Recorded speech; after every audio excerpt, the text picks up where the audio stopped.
Okay, we should be back on about now.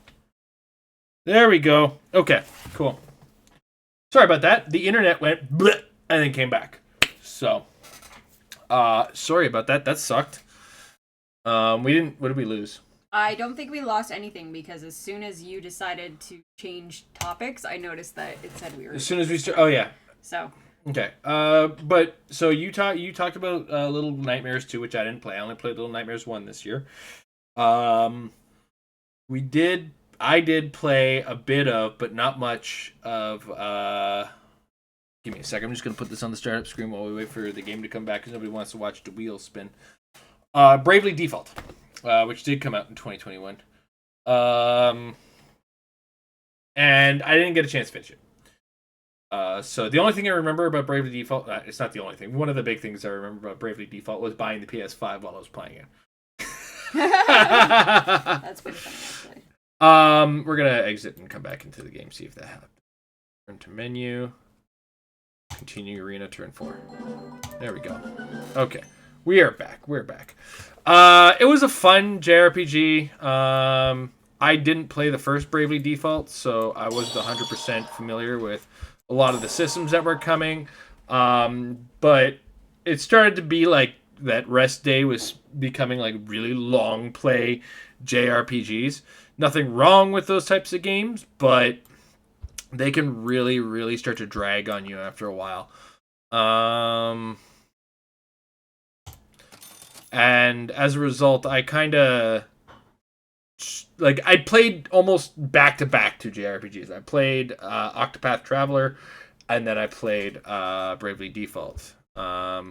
This is all scuffed. I hate everything about this. Well, if we lose 2 in a row, at least we have that snail to help us out a bit. Yeah, it was fine for what I played for it. I just ran out of time. Oh my god, I hope we kill this badger on this guy. I just lost my horse.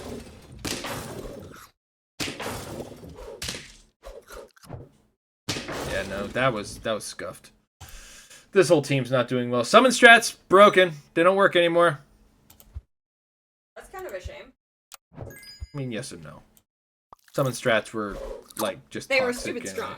If you could get them to work. Yeah, they're just hella toxic. Oh, did you grab me a drink too? I Thank did. you. I love you. I love you so much. Cheers. Happy. Wait. You can't just cheers and not drink. Happy New Year. Happy New Year. I was cheersing to the chat. Yeah, but you gotta give everybody time to get their drink ready. Fair enough. Sell the snail. Get the dog out. Maybe this will help this whole thing. Roll this. Ooh, damn. They're doing this to me.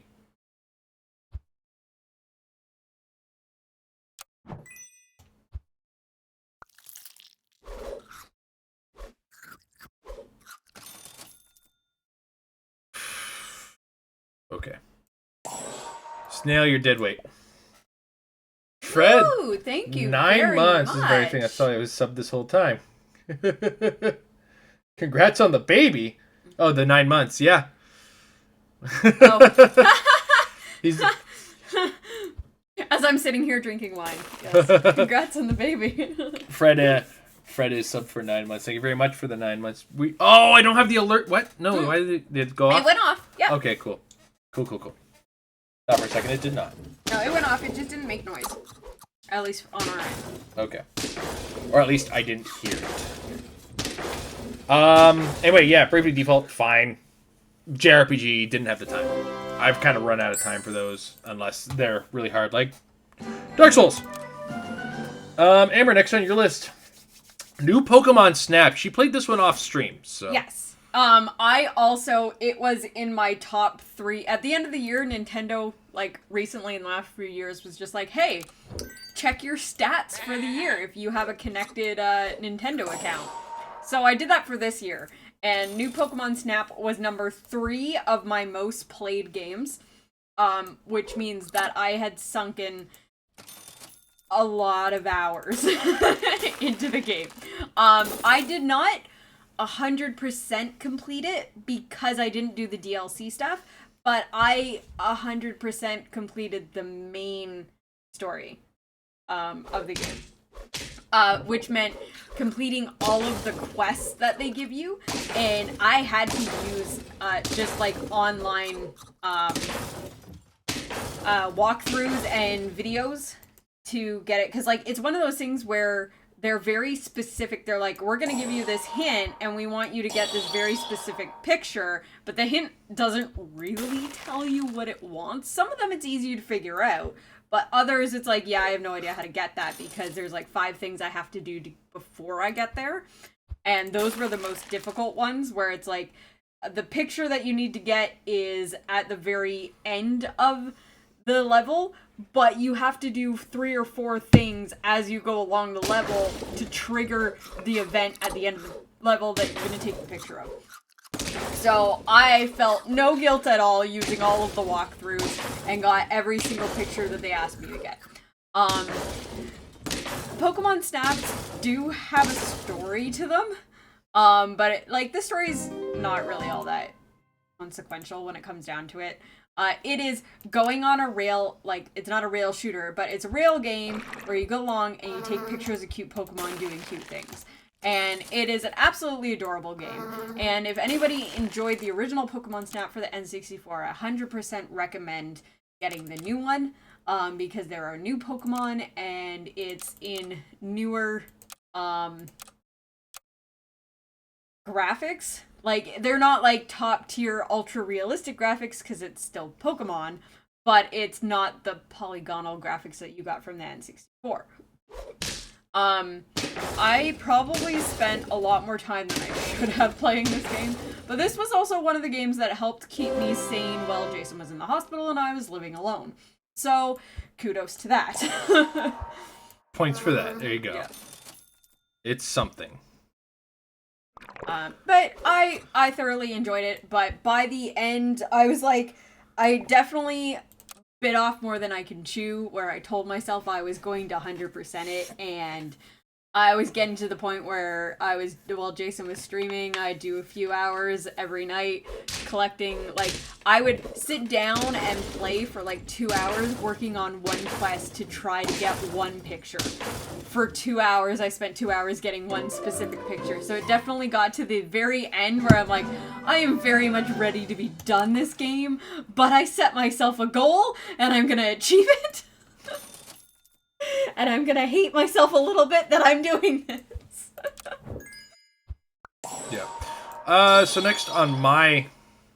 No, that's a draw, so I don't get that.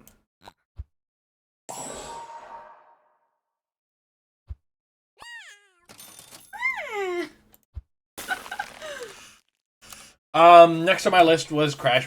Now, a lot of this is like kind of in a certain degree of release chronological order. Not the entire list, but like the end list. Each section. Result.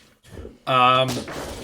And for me, the next one was Crash Bandicoot 4, which it was a fine game, but there was a massive kind of like what I ran into with Metal Gear Rising: Revengeance, which I really should just finish that last level. But there's like a difficulty spike where the game is kind of like flatlined, and then there's the very last level, the last segment of the last level where it just goes bing on difficulty curve, and it is ridiculous. So I eventually did finish Crash Bandicoot 4, but he not showed me. He showed me the stream after the fact. And he was like, okay, so here's the first half of the stream, and then, so we're like 2 hours in, and he's like, and then this is the level. And then he shows me like the next 2.5 hours of him trying to finish that level. And then when he shows me like the final run of it, because obviously we didn't watch the full 2.5 hours, but he's like, okay, this is the final run where I actually get it. And the section that he was stuck on for 2.5 hours was like a 5-second section of the game.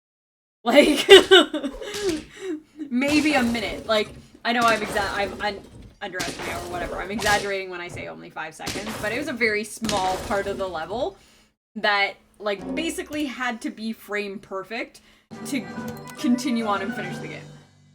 It was so weird because it's a Crash Bandicoot game, and I get Crash Bandicoot's never been easy, but there's like it's graded on a curve here. There's like never been easy, and then there's like where you're suddenly playing is the game that I wanted to reference. Dark Souls? No. Ninja Gaiden? No, it's a platforming pixel art platforming game that the boys were playing, and it's like super Impossible big. Game? No. Like you're just vague descriptions to a guy who's got like a. I totally understand why this isn't working for you. I get that. I do, and that's why I'm not asking you for help. I'm not asking ultimately, for you to it's play that. not worth the effort because we're talking about Crash Bandicoot 4, which was a mediocre at best Crash Bandicoot game. Oh my god. You are as good as dead if that hedgehog dies, so we're going to put this in front of you. We're going to freeze you. We're going to roll again. We're going to roll again. Oh, I should have bought the salad. Roll. Alright. Let's go. Any case, I have a few more games, so I'm going to move on to the next one in my list, which was Returnal. Which is fuck me, it was such a good game. But its ending definitely leaves you in a hot mess. Because I played the game. What's up? I'm trying to find this game. You keep talking. Alright. You play through the game, you get the ending, and you start to realize that the game is presenting you not quite the game that you thought you were playing. Well, does this work if I do this? He doesn't get any bigger. Okay, fair enough. We're going to sell the camel. Buy you, feed it the meat. We're going to roll. We don't need more meat. We're going to hold on to this guy for now. Roll again. Hold on to this guy because we're about to make this guy big. And go. And once Returnal was, like, once you... So I finished Returnal on stream, and then off stream, I just finished it. And it was interesting in the way that they presented the game and what they were trying to do with the story. Ultimately, spoiler alert, Returnal's story is not the game that you think. Returnal's story is not the game that you think it is. I apologize for that. That was just a failure on my part. Sell this, sell this. This is all a garbage team anyway now. So we're going to put that there. Put you up here. Put you here. I should have used this. I'm an idiot. We're going to give this to the hedgehog.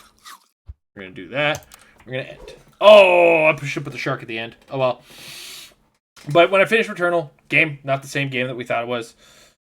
Good game. I loved it. So let's not get things wrong. And don't get it messed up in your head.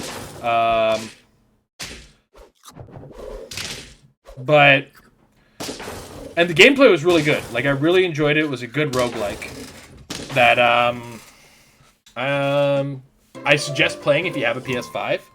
I wouldn't say it's like the system seller, but it's a good game to get if you happen to own said system. 1 damage to 3 guys. Let's sell you. We're just doing all sorts of dumb damage now, and I think we're just making a troll team at this point. So it was an enjoyable game. I definitely suggest playing it to a lot of players. It will be frustrating and hard at points, but that's just roguelikes. Did you figure out what you were trying to talk about? No, because we don't have a physical copy of the game. We have a digital copy of the game. Okay, so try to explain to me what the game that you're talking about is. It is pixel art, super hard platformer that's always on speedruns. Main character is a girl. Also gets chased by like Celeste. Yes, thank you. Anyways, Celeste. I was talking about like being like regular level hard Crash Bandicoot to suddenly being like speedrunning Celeste. Yeah. Okay. That was the comparison I was gonna make, and like it's totally lost because I could not for the life of me remember what the name of the game was. Good game. Celeste is a good one. I quite enjoyed it. I played it. And And yeah, it definitely does that thing. The same thing that actually Returnal does, where it's like, this is no longer the game that you think it is by the time you get to the end of it. So, next on Amber's list, the Mass Effect Legendary Edition. Now, I think to talk about this one, you just kind of, oh my god, that's a big-ass deer. You kind of have to take it versus the original. Yeah. Right? So the remaster is, I think one of the best things about playing the remaster edition is playing number 1 functionally. Now, number 1, there's nothing really wrong with number 1 when it comes down to it. It is a great game, but the leaps and bounds, like, even though they were all on the 360, the leaps and bounds just between, in technology, just between when Mass Effect 1 launched to Mass Effect 2 were actually huge. And you really feel that if you played the original versions of them. And, like, some mechanics were very clunky when it comes down to it. And it's just not a very extensive game. And all of the side missions are very repetitive, even to the point of environments being the same. Where you dropped onto a planet, was it a green planet? Was it a blue planet? Was it... And it's like, oh, you're gonna go into this base. Okay, all the bases look the same. So even when I played the remaster, and I went back in and did all the side quests again, none of that has really changed, but they cleaned up the way that it looks and the way that it plays. And one of the big changes that they did to 1, and they actually delayed the release of the remaster so that they could spend extra time on cleaning up number 1. Because, like, basically 2 and 3 just got an HD facelift. Like, they didn't really have to do much with it. But 1, they had to really dig deep into it and change a lot of things. And one of the biggest things they did was changing the HUD, like the heads-up display, what you see on screen, and changing it from 1 and then matching it to how 2 and 3 looked. Because 2 and 3 had the same HUD, but 1 had a completely different one. So that was one thing they made everything uniform. It also did become very apparent that they didn't do much in the way of, like, animations or anything like that. They did just add extra textures. They changed lightings, and a lot of the environments looked really nice, but when you got into, like, those close-ups of the people's faces, and those animations were still very yikes. And it's just like, why do you look this way? What are you doing? And adding the HD textures, it's like one of those jokes that they made when HD TVs first came out. The, like, old Family Guy joke of, like, the really hot news anchor, and then they got an HD TV, and, like, she's, like, this wrinkly old hag. Because it's like, oh no, we saw it in high definition. A lot of the, like, close-up animations feel like that too, where it's like, oh, that texture shouldn't have been put through it like an HD filter. Oh, I shouldn't have done that. But other than that, like, it's just Mass Effect. Like, it's the same games over again. They're just prettier, they play smoother, and it's very nice to own them again. This is actually my 3rd time owning the trilogy. Because I originally had it on the 360, and then I traded in my 360 copies, and I got it on the PC when I had my own PC, and now I have it on the PC. But yeah, so, I mean, it is one of the games on the list where it's like, it's not a new game to me, so it's kind of talking about what they did to improve it. Yeah. Versus, like, how I liked playing it, because Mass Effect is one of my favorite game trilogies. And I've taken a big break from it because I spent 14 or 15 streams playing between finishing 1 and 2. And I even got to when I was finishing 2, I went in and completed a whole bunch of side quests off stream because 2 is so big that I'm like, if I did every single mission, which I like doing in Mass Effect, there's another, like, 3 or 4 hours. That's another, like, at least good solid stream. And I was kind of burning out at that point, whereas like I only stream once a week, if that, because that was also at the time that overtime at work started ramping up. So it's like I very rarely get to stream, and I keep playing this game, and it's time to move on to something else. Yeah. All right. Next up on my list was the Maneater Switch port, which I played on off stream, which. Look, Maneater was already a pretty big, dumb, fun sort of game. I'm not going to kid myself on that one. My expectations were not particularly high. Volition Studios they do big, dumb, fun. That's what they do. And I don't need to sugarcoat it for anybody. They make a game. It's redonkulous. You have a ton of fun with it. This is the same guys that are responsible for things like Saints Row. So, as long as I get stupid out of my life, or out of what the expectations are, that's all I really want. And this was stupid. So like it was my first experience with the game itself. Isn't also like the storyline like hunters killed my parents, so I'm out for revenge and must kill all humans or something like that? Yeah.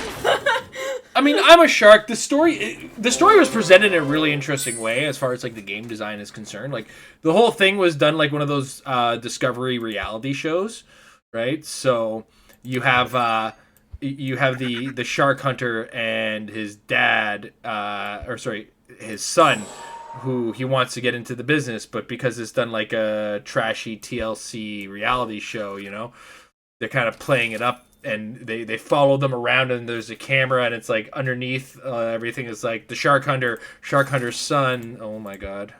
Freeze and freeze, and freeze and roll one more time. And we're gonna freeze that just in case this doesn't go well, because this was not a good turn. It was so it was again exactly what I expected. A big shark chomping on things unrealistically, to the tune of let's do big dumb fun.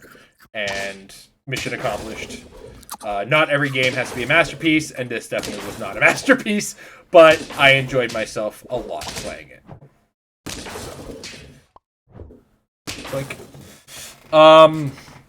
But the Switch port is terrible. The Switch port is so bad. There are so many...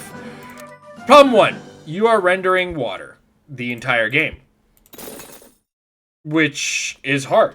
Rendering water is hard on any system. I don't care which system you're talking about.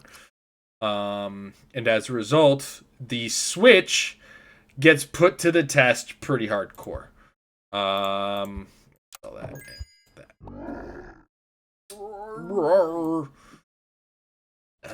that. We're gonna...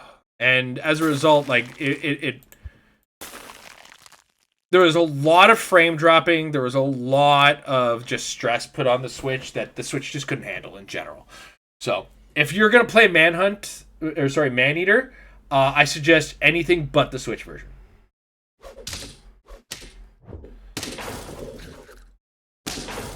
Oh, goodness.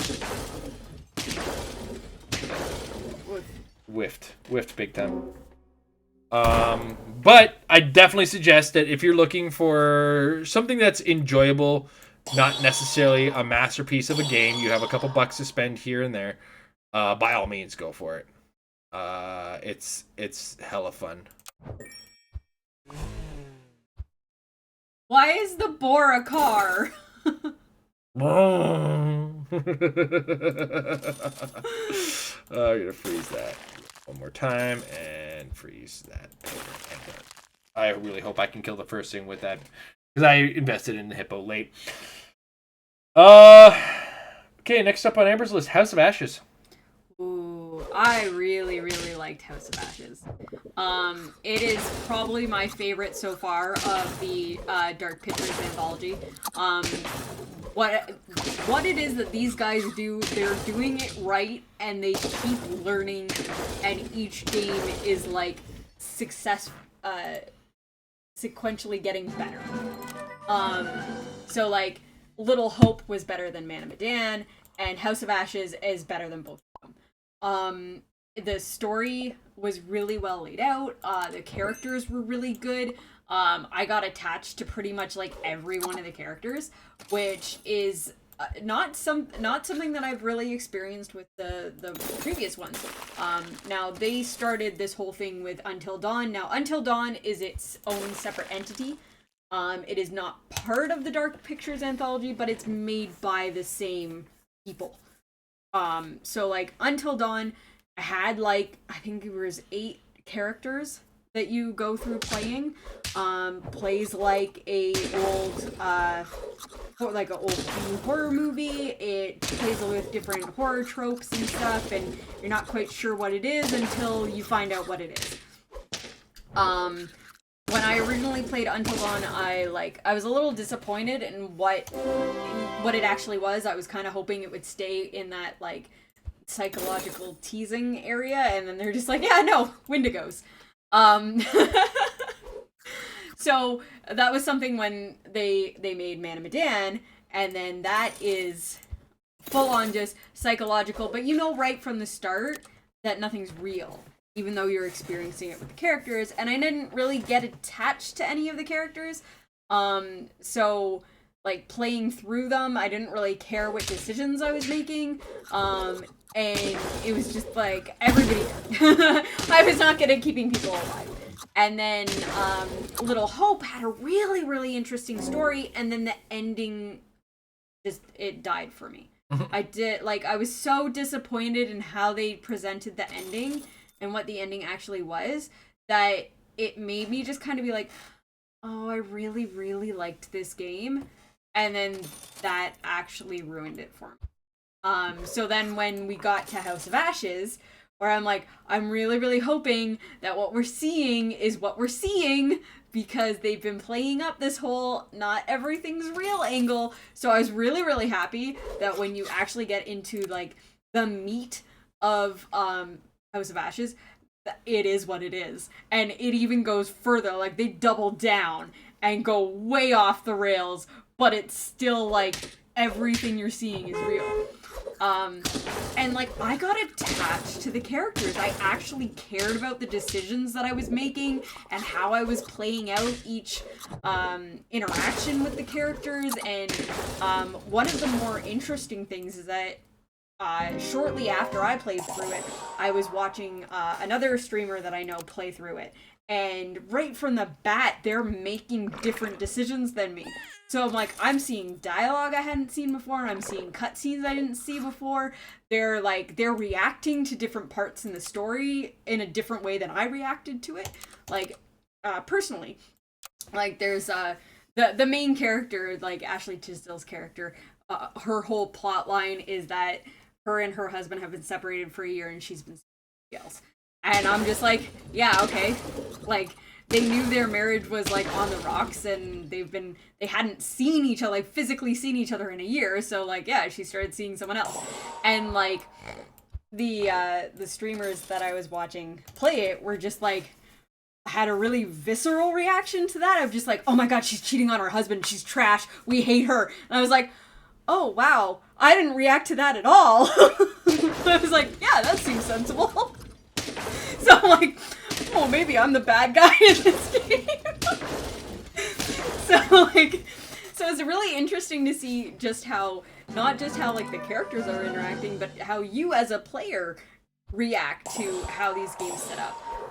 So that's probably one of my favorite games that I played this year, and they're not long games when they come down to it. They're interactive story games, much like the Life is Strange series, but Life is Strange is like hours upon hours of gameplay, where these are meant to be like short kind of movie TV show type games. Run it in like one stream or one playthrough and you're good to go with those. Yeah, that's one thing I have noticed with them.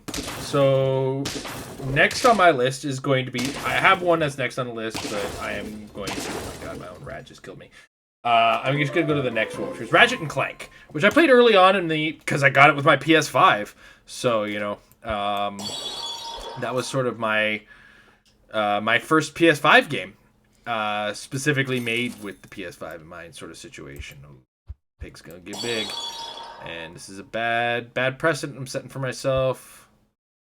Let's make you bigger. it was really good. Ratchet and Clank consistently are really good games.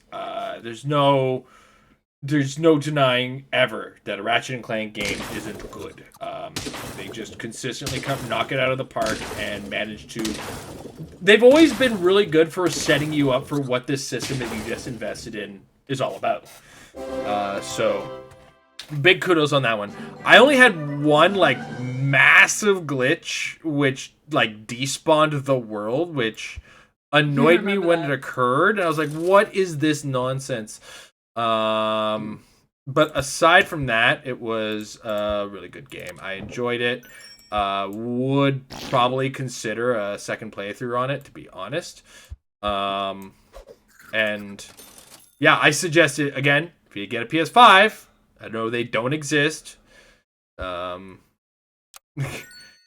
if you get your hands on one, Ratchet and Clank should be one of those first games. Ratchet and Clank and Returnal are both really good. We're going to freeze this because we got the badger in the back.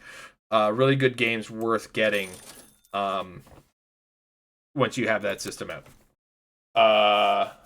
And then, I'm sorry, I'm taking a little bit more because you only have like one game left on the list and you just started that one. My next one was Scarlet Nexus, which it got off to such a good start for me, but then it got to be a little bit too much on the reading. Oh, that's a big-ass grasshopper.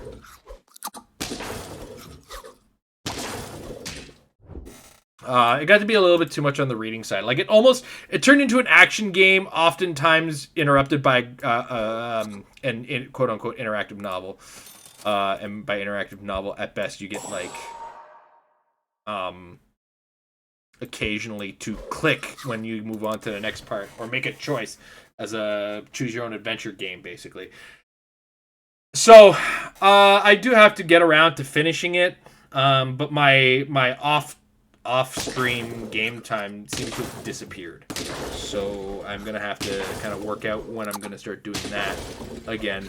But when I played a bit, I really enjoyed. Like I said, it got bogged down by nonsense. Oh, at least there was a draw on that. That sort of nonsense. So still have to finish. Will finish. Enjoyed what I've played. And it shouldn't be a knock on it to be like, oh goodness, there's parts of it you had a hard time getting through. I will get through the game eventually. So, and then from there, after that, we have for me Deathloop, which I am constantly interrupted every time I try to play that game. Like, I want to play more of that game. I do. But then something comes up and I'm like, okay, I don't have time to play it right now, or I want to move on to the next thing temporarily.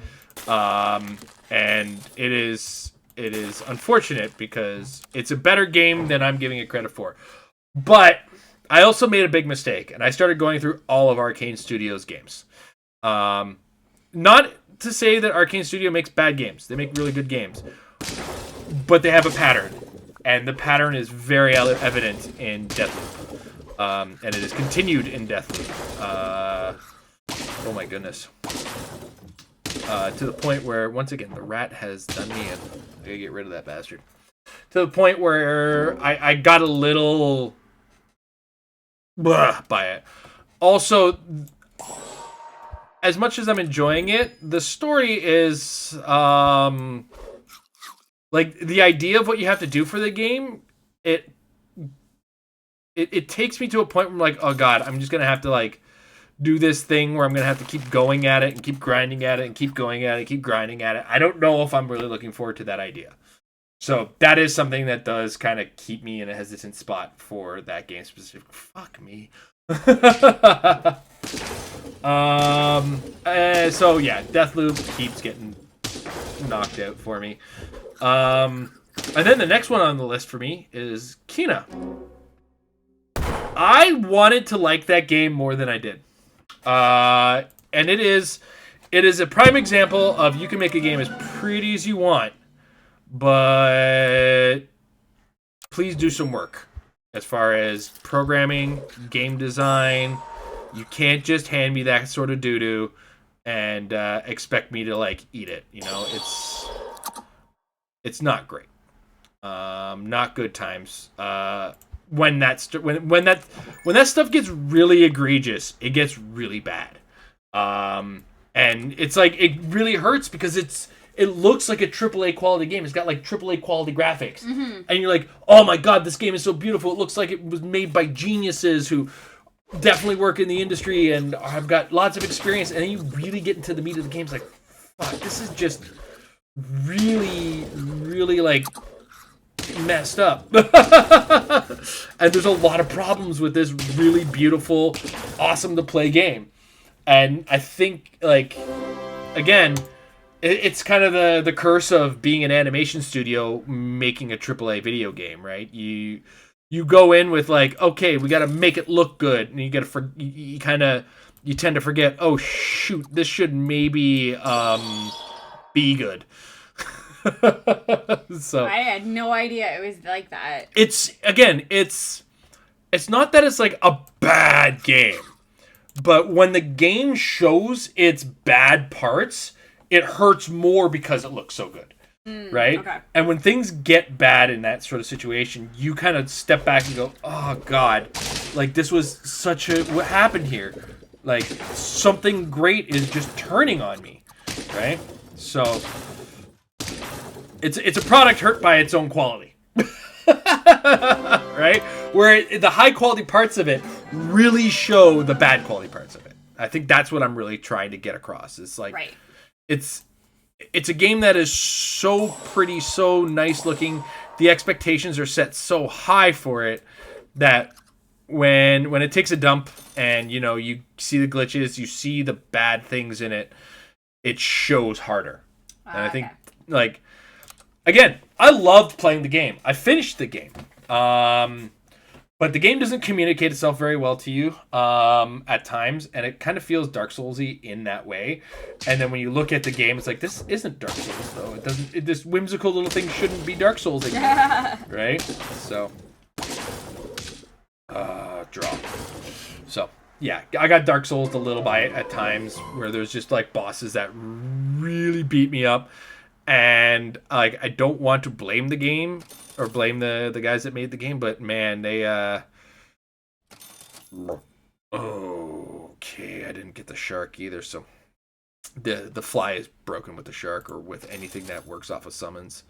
I am getting nothing out of the shop right now, and it's too late for me to change strats, so we'll just make everything bigger. Give me something that's going to be nice and fuck. All right, fine. Here, let's make a good peacock.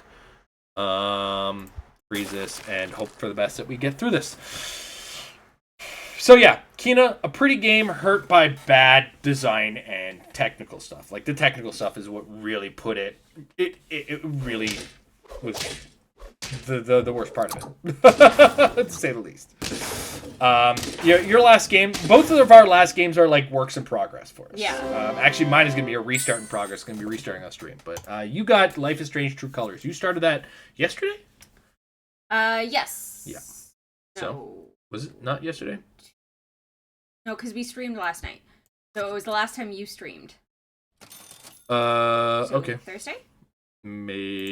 Sure. Yeah. That sounds about right. So Life is Strange is a very... I don't think fun is the right word. It's a fantastic game series. Now, it's been handed off to another studio, so the people that made the original Life is Strange are not working on the newer ones. But it is definitely in good hands. And the original team or whatever, people that made the first one, have been making other games in the similar genre. Now, as I mentioned earlier with House of Ashes, Life is Strange works in that whole narrative, interactive narrative story thing, where it's not like an action platformer or whatever. You are playing as the character. What your decisions are influence the story, and there is a set story that is being told, and then you kind of react to it, and your reactions slightly change how things work. I was actually just talking to Jason about it today, about playing the game, and that these games are like, they take you by the heart and they just squeeze. And Like, it's addictive and it's like emotional trauma. The emotions. Like, they are incredibly emotional games. It's very easy to get tied to certain characters in these games, as it is just a story that they're telling, like a TV show or a movie or reading a book, but putting you in the driver's seat of making the decisions and changing how the story works gets you extra invested on how these stories turn out. Now, what I was explaining to Jason earlier today, the very first Life is Strange plays out like very simple in its storyline. It's your main character Max finds out that she can rewind time. So she's been trying to slowly fix certain problems that come up, and you can utilize this to learn information or have conversations and then change how you had a conversation where you're like, oh, I don't like that outcome, I'm going to change this. Now there's certain set parts in the game that you're not allowed to rewind, but you kind of like actually use the rewind time thing to your advantage. Now, like, on the surface, it is telling a story of a girl that comes back to her hometown and is reunited with her childhood best friend, and you find out that in the time that they've been separated, a lot of bad things have happened to the childhood friend, and she's kind of taken it personally that you moved away. And she's a bit of an emotional wreck, a bit of just a wreck in general, and you're kind of dealing with that backlash of, like, her ruined life. And that seems like that's the story.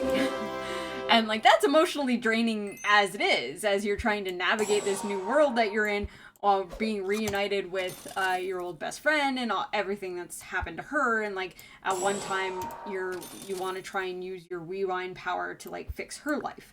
But you also find out that every time you use your power, it kind of has, like, a butterfly effect, and that other things get fucked up.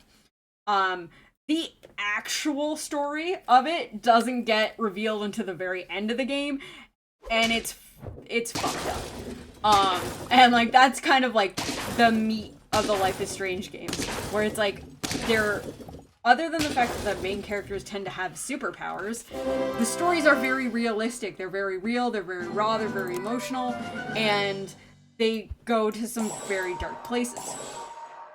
Now, the first one was a slow burn. The second one, it starts you off with the trauma right away. It fucks you up right from, like, the opening sequence of the game.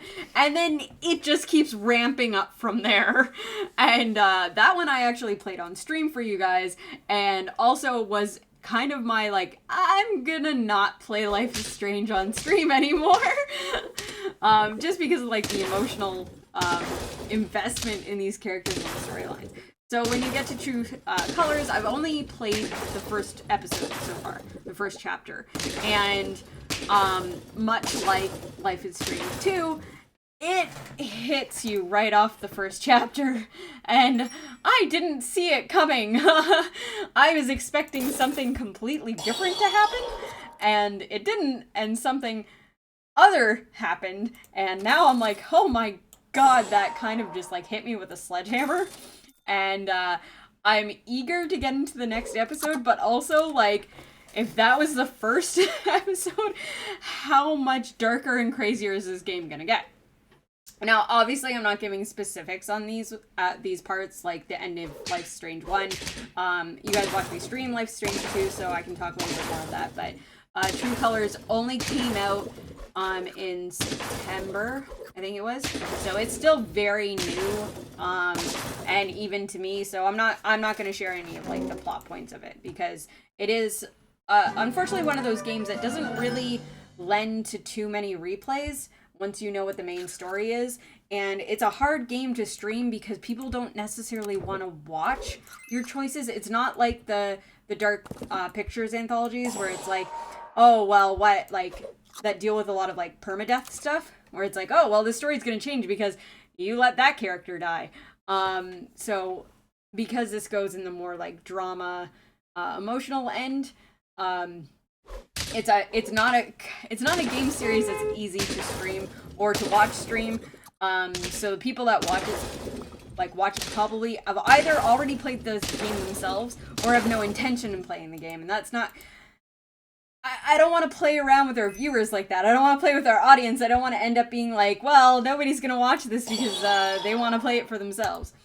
So that's not the type of game that I want to stream. And also, again, very emotional gut punching. I don't need to stream that. You guys don't need to see me being like an emotional wreck on stream. I do enough of that on my own. But thoroughly enjoying the game so far and the superpower that the current main character has. And also they brought back Steph, who is from the Life is Strange 1 prequel For the Storm, and she's absolutely adorable, and I'm completely in love with her. And I'm very glad to see her in the game again. I may actually purchase the DLC just to play with her more.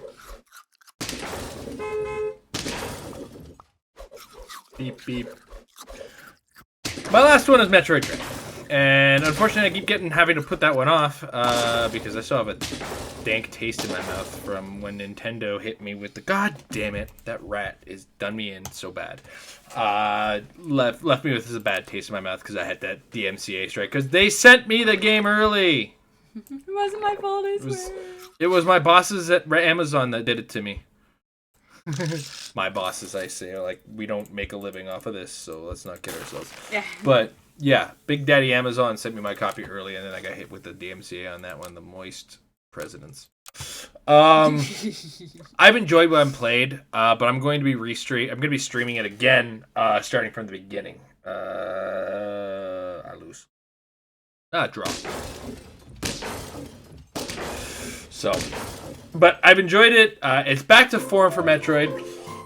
Some people are kind of grumpy about that, and I get that because, sometimes you just want the new. Give me the new news, right?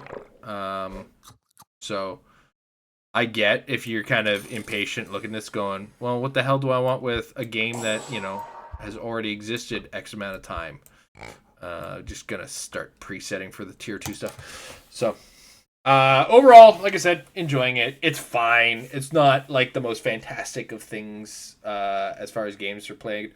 But, if you wanted old school Metroid, you got old school Metroid. And what more do we want out of a game called Metroid Dread? That said, that's kind of been our 2021. Now, that's specifically 2021 games. Yeah, those are the games that came out this year and that we played or own. Yeah.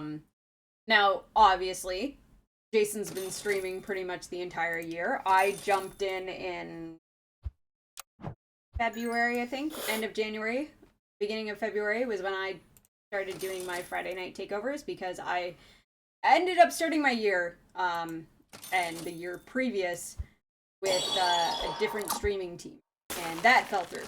So then I came over here. And now I get to see you lovely people as often as I can. So is anything that you've played this year, as far as that content is concerned, kind of stood out to you?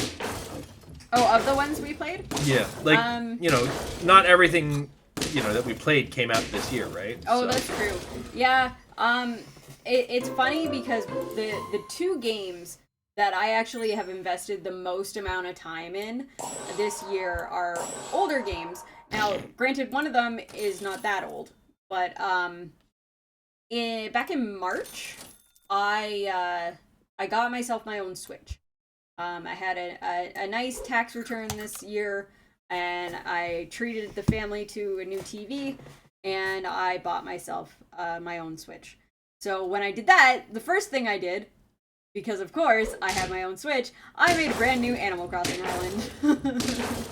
And Animal Crossing was a very easy game to play while Jason was in the hospital. Just because of me having to work and Jason having been in the hospital for so long, with him being in the hospital for a full month, we were, oh my god, amazing. We were very, very fortunate in the fact that we had a lot of people helping us, a lot of support from friends and family, and Jason's parents very graciously took the kids in while Jason was in the hospital. I could work without having to worry about daycare or getting them to school in the morning because I As I've mentioned before, I start work at 6:30 in the morning. Kids start school at 8:40, so you can't really do that when and they are not quite at the age where I can be like, all right, get up and go to school on your own. So I spent a lot of time alone, and because of that, I would get home from work and, you know, wasn't really responsible for anything, so I would throw, I watched an ungodly amount of American Dad. I found out that American Dad was on Disney Plus, and so I would put American Dad on the TV just for background noise, and I would play Animal Crossing just for like hours on end. That first little bit of, and then like at night before going to bed for the night, I watched the show Sweet Home, and I watched like an episode a night. But yeah, so I put, I think it listed as like 100 plus hours into Animal Crossing this year. And then when Jason came out of the hospital, Stardew Valley came in, or he reminded me that like we had a copy of it. And I was like, oh, I've never played this game before. I'm like, I don't know if I'll like it. And Jason's like, yeah, you're gonna like this. I was like, well, it's just like Animal Crossing or Harvest Moon. Like, it's how is it any different than what I'm already playing? Oh my god, there's a dungeon. And it's something that doesn't show up on stream because I mostly play like narrative games or like horror games, but I have like the biggest soft spot for dungeon crawlers. I freaking love dungeon crawlers. It is one of my top genres. I don't care how bad the game is. I will try out like any dungeon crawler. So the fact that I found out that Stardew Valley had a dungeon crawler in it, I was like, all right, done. And that was actually the game that I played the most this year, I think. And it was like something like 166 hours. Like, it got ridiculous. Now, granted, I do have a really bad habit of like turning on a game and like letting it idle and then like going on my phone or like having dinner or doing something else in the house and letting the game run. So there's a lot of wasted hours that are counted on my Switch, but also a lot of actual played hours. I think it was listed as there was one day in May. The kids hadn't come back home yet because my factory had closed for a COVID outbreak. So I was in self-isolation. So we're like, well, I'm not, like, I never got it. I tested negative, but I still had to be in isolation. So we're like, well, let's not let the kids come home just yet. And Jason had just gotten out of the hospital. So there was one day that week where I was listed as having played 11 hours of Stardew Valley. And like I said, I did not actually play the full 11 hours because I do let my Switch go idle. But yeah, I got lost in that game. Like, just 100% I got lost in that game. And like, it's one of those games, there's no real clear goals to it. There are certain things in the game that it's like, okay, there's like the community center that you're trying to fix up, and it's like, okay, well, send all these offerings to the forest spirits, and it's like, okay, well, they want a really good version of this like vegetable, but it can only be grown in the winter. And it's like, okay, well, now I have to go and wait until the winter comes so that I can grow this plant so that I can offer it to the spirits, the forest spirits, and then they'll be happy with me. So there are like tiny little mini goals, but it's also like, okay, I'm gonna go to the dungeon today. I'm gonna water my plants today. And it's like, oh, I gotta go talk to people in town. It's like, oh, you can marry people? Maybe I should be courting someone. I don't know. And like, it got to the awkward point where like, there are like there's 6 people in town that you can marry. There's 3 women and there's 3 men. And, or it could be more than that. Either way, there's people in town that are like listed as being like marryable. And so like, I was talking up pretty much like all the guys in town and like getting to know them and stuff. And I'm like, there's 2 guys that I got like really close to in town, but they're obviously like the teenagers in town. And like, if I was playing this game as a teenager, these characters would be a lot more appealing. But then there was only like 2 adults in town for like the guys, and it's the same with the girls. So I'm like, I kind of defaulted to one of the adults because the other adult was like an alcoholic asshole. You find out that he's not actually all that bad, blah blah blah. There's a whole backstory with it. But I'm like, the one guy that like I ended up like getting all the hearts for really early on and like meshing really well with the guy. I'm like, yeah, but you're like 16, so I feel awkward as a 35-year-old courting this 16-year-old in a video game, so I'm gonna not do that. So I'm like, yeah, I'll just marry the other eligible adult in town. Okay. So it felt really weird. It felt really weird doing it, and I was like, yeah, there's definitely age in this game, and they make it very evident that like these characters are of certain ages. Like, yeah, that's can't do that. That ain't right, she Nope. said. Time to sell this. Get this. Yeah. Yeah, as far as games that like we didn't play on stream or didn't get a chance to do on stream or whatever, oh god, this is gonna be such a bad bet on that one. Freeze that. Big one was Dark Souls. Like, okay, actually everything's Soulsborne. I have to kind of just flat out. Oh my god. Well, I'm not winning this. Like, just flat out come out and say, like, prior to the Git Good or Git Fit thing, I knew at some point Dark Souls was going to be a part of it. Yeah, fucked up. And I sort of had to accept eventually, or that it was an eventuality, which is not a problem. But I definitely didn't have the initial love relationship with that series that, you know, a lot of people do. And I, like, this was the year I found out about why. Like, I get it now.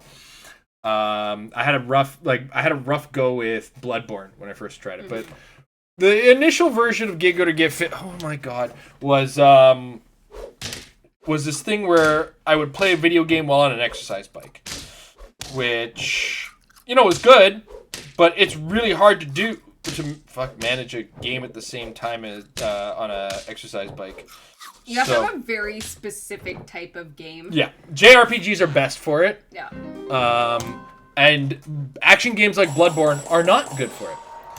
So I literally came out of that experience with Bloodborne not liking the game. I'm just going to quickly change scenes for a second. And then through Git Good or Git Fit, I fell in love with the entirety of Soulsborne. Now, Sekiro was the first one I was like, oh my god, I need to play more and more and more of this. But at the time it came out, was kind of a rough time to kind of try to keep going. Sekiro. So I was playing it. I was doing really good at it. I got to a certain point. I was doing better than like Souls guys that I knew and Bloodborne guys that I knew at it. But then I hit a point and I was like, uh-oh, I got to stop playing it for a brief amount of time and kind of move, like, I didn't play video games for a long period of time when I got into Sekiro. So double back to Get Good or Get Fit. And now I'm sitting steady. I play through all 3 Dark Souls, and then I play through Bloodborne, and then I play through Sekiro. Now, Sekiro was definitely the one that led to the most deaths, specifically in the last boss. That guy killed me 146 times, but at no point did my love for the game ever die. I did get frustrated, and there are parts where you get frustrated, but that frustration comes from all part and parcel of the learning process that is these games. These games torment you, they beat you up, and you learn from it. So the Get Good or Get Fit actually really helped me level that enjoyment to a certain degree, where like the entire time I'm playing it, yeah, I'm getting my ass kicked, but I'm getting strong doing it, to the point where I'm actually on my second playthrough of Dark Souls 2 after playing Dark Souls 1, 2, like I played Dark Souls 1, 2, 3, 4, 1, 2, 3, Bloodborne, and Sekiro. And I'm going to do it again, this time making sure I get everything on my second playthrough before we and I'm kind of doing this until Elden Ring comes out, which I'm hyped for. Initially with the Dark Souls games, like I tried Demon Souls on a PS3 and got interrupted again. Like that, this happens to me. This used to happen to me all the time before I was streaming. It's like I would get interrupted and I can't finish the game. So I was really into Demon Souls, but I didn't have the time to finish it, so I never felt the need to play Dark Souls. And then I tried Bloodborne, got really angry with it, and I actually traded it in. So I bought the Bloodborne twice now, just to give it a try. And Sekiro, I bought on the PC initially, but now my PC can't seem to handle it for some reason, but that was like with graphics card updates. So, long story short, I went from like being on the outside looking in to being like a guy who plays Dark Souls, Bloodborne, etc., and can like talk strategy with guys and stuff like that. So, anyway, I've been trying to hold it. I gotta go to the washroom. I've been squirming. So, Amber, you keep everybody interested who doesn't have a subscription or who does have a subscription, and they can even add in the meeting. All right. Ooh. Hi. So I'm trying to think of like the games that I did play this year. I've talked about obviously like the Animal Crossing and Stardew Valley, and you'll see there's kind of this trend of the games that I don't play on stream is just games I can pick up and play. And that don't really require, the big thing is that they don't require a lot of thought. Now, one of them was the game that came out this year, new Pokemon Snap, was another one of those games where it doesn't really take a lot of mind power. Mental exhaustion is one of the things, just physical exhaustion in general, of when I come home from work, because I do have a very intensely physical job. Now, this did ramp up in the summer when I started changing positions at work, and eventually led to the current promotion that I'm in right now. I say that with air quotes because, oops, sorry, I'm showing off my sharks. I say that with air quotes because I am in like the process of I am an acting lead right now, and I'm waiting on like paperwork and stuff to be finalized for me to be like officially have the job. So I'm doing the job right now, not getting paid extra for it, but doing the job I've got right now. But then that does mean that because of the increase, each like step that I've taken in my job has increased the physical aspect of my job. And that means when I come home, I don't want to do a whole lot. So the games that I've played off stream, they don't take much when it comes down to what I am playing. So I don't have big RPGs or anything that I'm playing off stream. I don't have big action adventure puzzlers that I'm playing off stream, because I think the closest I got to that was the past few weeks. I don't even think it's been that long. I finally got around to playing Luigi's Mansion. Mm-hmm. Luigi's Mansion 3 on the Switch. You played that like this week, actually. You finished it yeah, like I just finished it this week, and I think I started it like at the beginning of my my holidays, where I got a week and a day off. So throwing some hours into that. And even then, like, I was having a hard time keeping my attention in games. I have a very bad habit of when I'm playing video games to like play a section and then like get to an end of a level or pause or whatever, and then just like mindlessly scroll through my phone or go get a snack or something, or like something distracts me, and again I leave my Switch on idle. So I do that a lot when I'm not on stream. And then there's been a lot of time this year where I have not actually played video games. I've just done a whole lot of nothing. Mm-hmm. And a lot of early nights where normally my gaming time would be like after dinner, after the kids have gone to bed, while Jason's streaming, I'm gonna play something on the TV.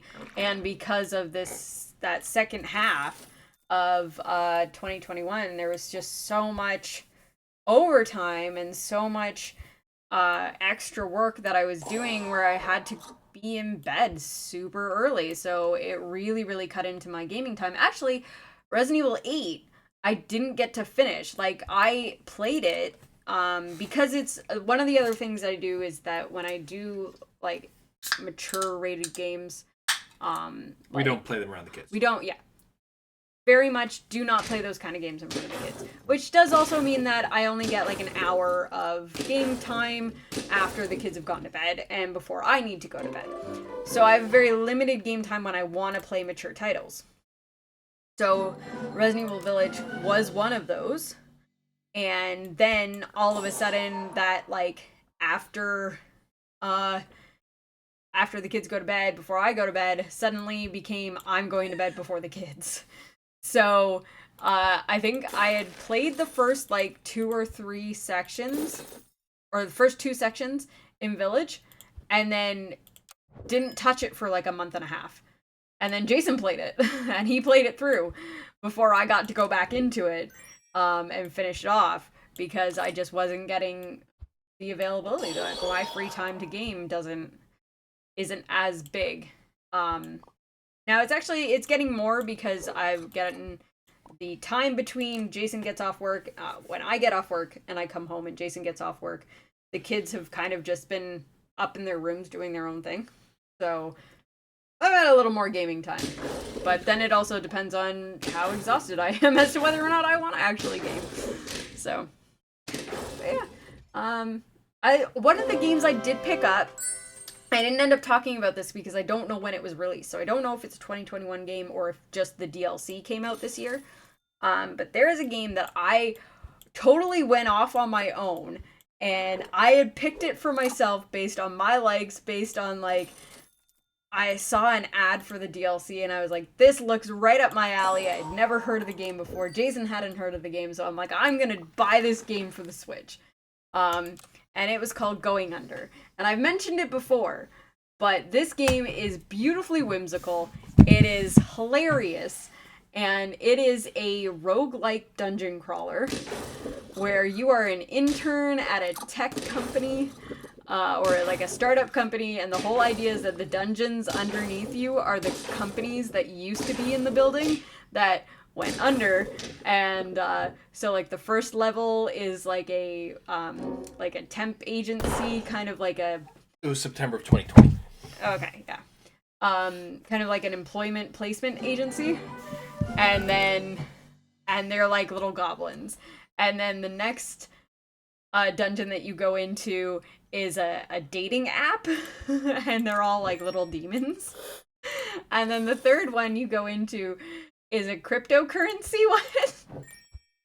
And they're like little skeleton miners.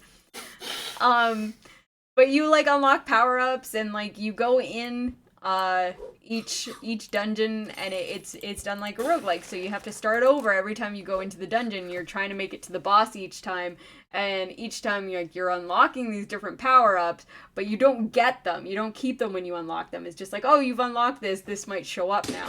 So like each run is different and like each time you go into the dungeon itself is randomized until you make it to the boss. So, and like, it's got a really fun, like, really comical story to it. The art style is whimsical. It's not like high realistic graphics. It's very, very stylized, very cartoony. Like, you don't even have hands. Like, you're basically like a 3D stick person. But yeah, it's, I really enjoyed it. The boys ended up, watching me play it a couple of times and asked if they could try it out, so I put it on one of their Switches.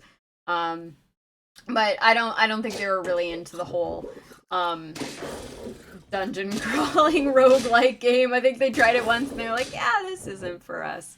It was one of the games that was actually kind of consideration when we were first conceptualizing me doing a Get Good or Get Fit of like, hey, you know what games I die a lot in? Roguelike dungeon crawlers, so maybe that'll be a game. So, but then Jason chose The Evil Within, and it had succeeded so far in my first run of it, and I will play through the game when I have the time to play it.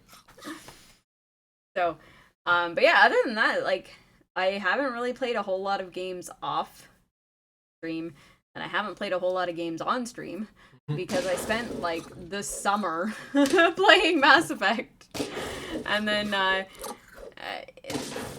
in between that I played, what have I played this year? I played Little Hope, I played Man of Medan and Little Hope on stream, So I've played the Dark Pictures anthology so far, and we even played Until Dawn as our like Halloween-esque date night. So we played all of those. I played Life is Strange 2, which I've talked about. And then I started getting into streaming Mass Effect, and in between Mass Effect 1 and 2, I played some Resident Evil 0, and then I played Revelations. Played that all the way through, played a little more 0, started up Revelations 2, and then now played House of Ashes, and then now I'm into Evil Within. So when it comes down to it, I did not play a lot of games on stream this year because I spent hours playing, like if I average 4 hours per stream, oh my god, that pig.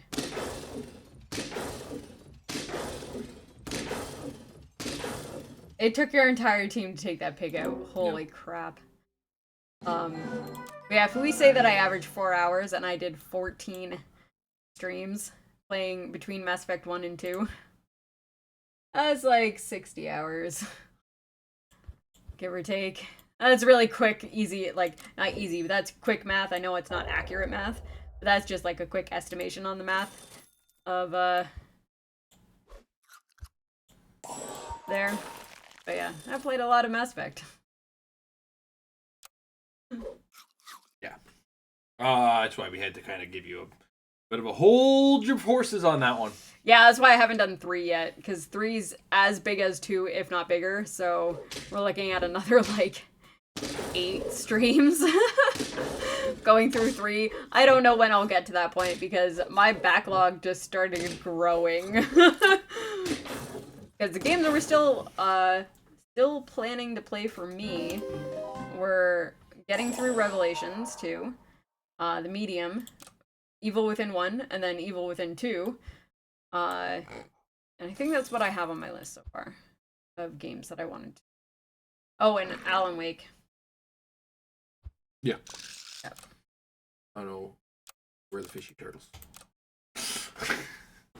This is going to be the last round of this one, and we'll switch over to Fall Guys. Okay. Because I'm super auto-petsed out. Yeah, you're kind of just like, some bad decisions too. You're like auto playing in the background while we're talking. Yeah. It's just kind of like, this is gonna kind of go. Yeah. Anyway, I know I was really had to pee when I was kind of talking about how much I've fallen in love with the Dark Souls series, but like this is the year I have to turn around and say I get it. Like I've always been on the outside looking in, going, I don't get it. What are you guys doing to yourself with these games? Like, what the fuck? Now I get it. Now I 100% understand what everybody's interest in these games is. Yeah, they're fucking great games. It's funny too, cause like that whole like Git Good scrub thing. Like on the surface, it is exactly what it says. But we were watching that YouTuber that did like live action interpretations of the Dark Souls. Yeah. And then he like had Solaris do this whole like monologue of what Get Good actually meant. It's like, yeah, okay, that kind of makes sense. That's it. That's the thing. He said the thing out loud. But yeah, I still don't. I don't think I'd ever. Like, I have no desire to play those games. Like, I will not take away from anybody that does enjoy them. And I know a lot of people that do enjoy them. But that's just not a... It's not an appealing thing to me. So... But, funny enough, Amber and I were musing today on what would be an interesting sub-goal. And we were talking about how interesting it would be to just for like even one stream, see if we could get Amber to like really get into a game. And I kind of decided we kind of agreed that Bloodborne might be the one to get her.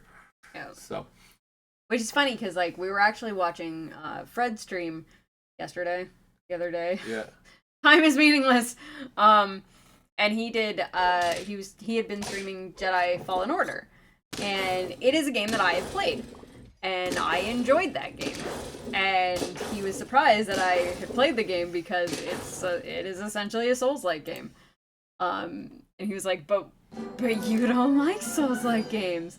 how did you play this game? I'm like, dude, it's a fucking Star Wars game. Like, Yeah.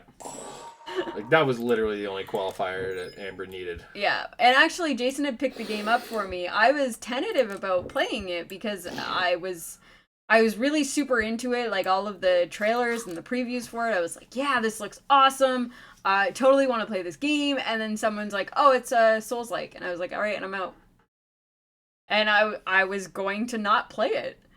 And then Jason got it for me, and he's like, no, try it. It's not gonna be, like, don't be scared by the fact that people are calling it a Souls-like.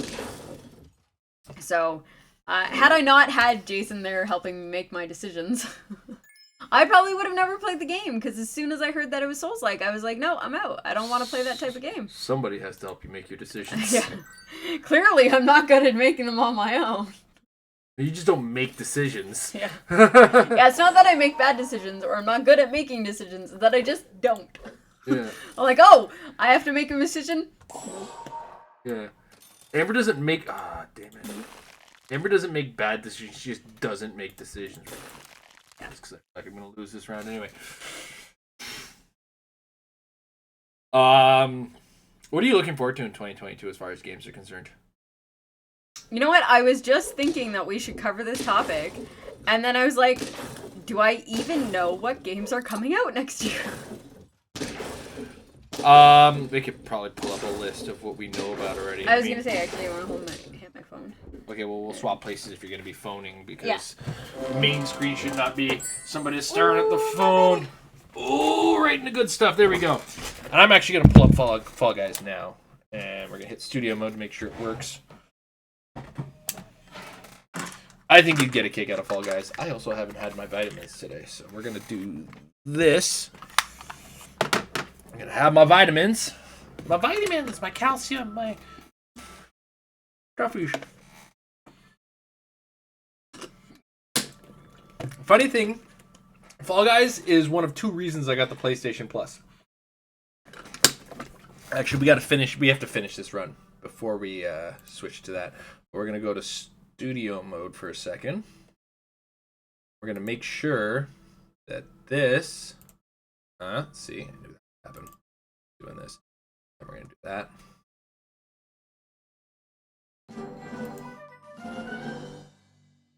Alright, did we win that? We won that, eh? Freeze, roll. Off studio mode. Get back there. Alright. Dolphin looks fun. Let's go Dolphin. I know Elden Ring stands out for Git Good or Git Good Jason. And is gonna I'm doing Git Good or Git Fit for Elden Ring right out of the gate. Like no hesitation. We're just going with it. And we'll see how that all ends up for me. Because it looks really good. Like, it looks like a big old Breath of the Dark Souls. And I think that's going to be a ton of fun. You got like one of those... I still like want a list. Maybe find out like the... Well, this is... I'm just scrolling through it to remind myself. But, because... It's not just a list by title. This is a list and explanation of, like, this is Polygon's 50 most anticipated games of 2022. I was actually watching Inside Games earlier today. They had a pretty good, extensive list, as it were. That one, yeah. What's all that one? Gotham Knights. Oh yeah. I was wondering when that. Hold on to that one though. Gotham Knights is the... He plays the Bat Kids. Yeah, right. He plays Robin and Friends. Oh yeah, there's a Gollum game, the Lord of the Rings Gollum game. Geez Louise, what's it called?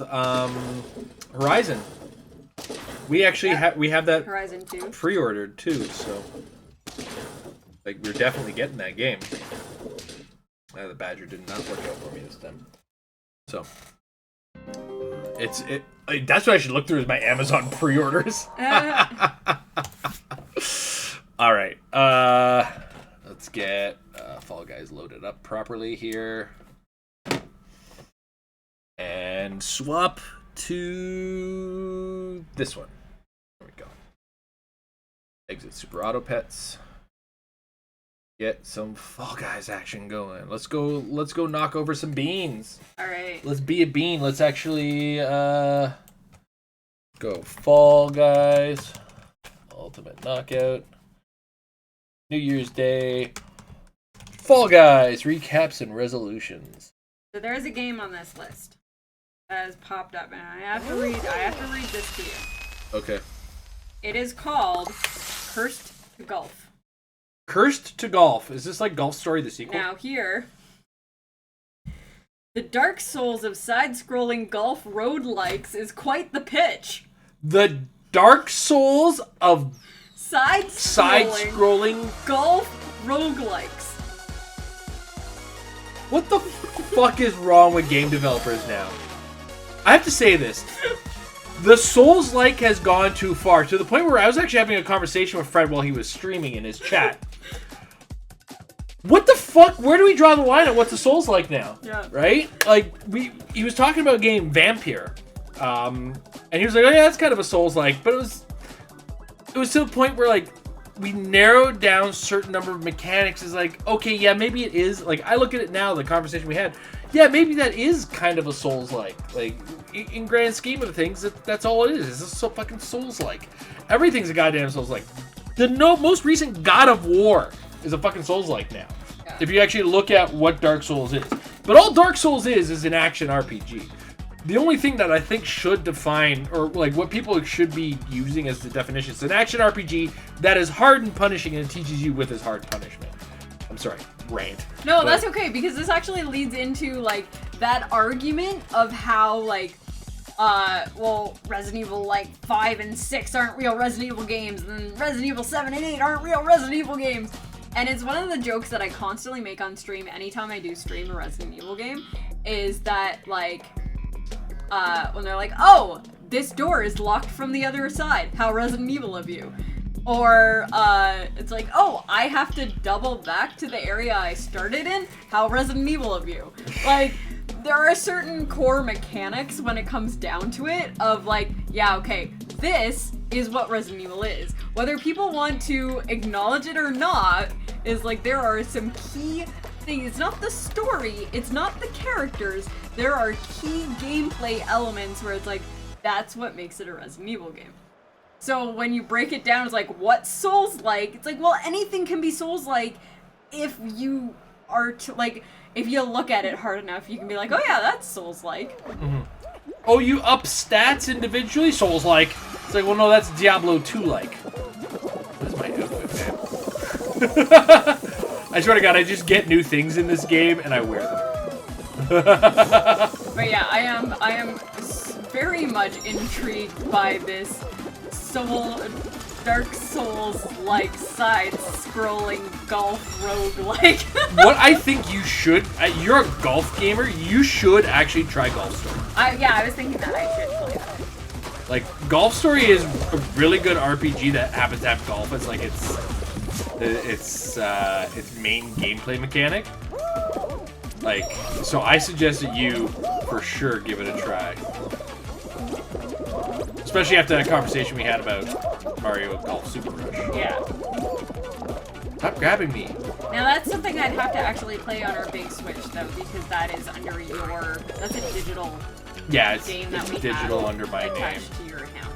Well, heaven forbid you have to play it on the TV or something. Unless we throw your account onto my Switch. Yeah, but then you'd have to stop to play as me if you do that. And Nintendo, we get that together. Yeah. No, I understand there. I get it. I get that it, like... But we're about to have, like, how many Switches in this house? Yeah, we're about to have a Switch per person in this house. Mm. Okay, so actually looking at the list, there are a few games coming out that are... Now, these are... The list that I pulled out was Polygon's top 50 most anticipated games of this year. Some of them might not even come out this year. Yeah. I'm just gonna list them off. They're in alphabetical order. We can say whether or not we're interested in them. Yeah. Advanced Wars 1 and 2 Reboot Camp. Yes. Okay. I don't know anything. Are those coming out on the Switch? Yes. Yes. Reboot Camp, eh? Yeah. Yeah, so it's basically Advance Wars 1 and 2 on the Switch. Yeah. Yeah, I'm in. Advance Wars is great. I'm not gonna play it on stream though. It's gonna be boring as hell to stream. It's a turn-based strategy game. Anacreus? Yeah, Anacreus. Anacreus, yeah. What's that one all about? Apparently, in a year already stuffed with Left 4 Dead likes, how does this one stand out? Done. And it's like, well, it's set on a funky retro futuristic space cruiser. I didn't play Back 4 Blood. Yeah. I almost did but then I was kind of happy that my Microsoft account wouldn't download to my PC because I couldn't be bothered to give a fuck. You know what I mean? So. Avatar Frontiers of Pandora. Fuck no. No. I don't even care about Avatar. Like, not The Last Airbender. I give a fuck about The Last Airbender. I fucked with The Last Airbender. This is James Cameron's Yeah, fuck James Avatar. Cameron's Avatar, because I couldn't be bothered to watch it. I still haven't seen it. And it's not worth seeing if you're not going to see it in the theater, because it was a big technical thing. It was a big fucking technical marvel of a game. So, I'm not going to bother getting into a fucking world that I didn't give a fuck about. That was the movie where technology had failed me because I had gone to see it with everybody from work. Yep. And we were seeing it at the theater next to your restaurant. Yep. And you were the timing was right that you would end your shift and you'd be able to come watch the movie with us. Yeah.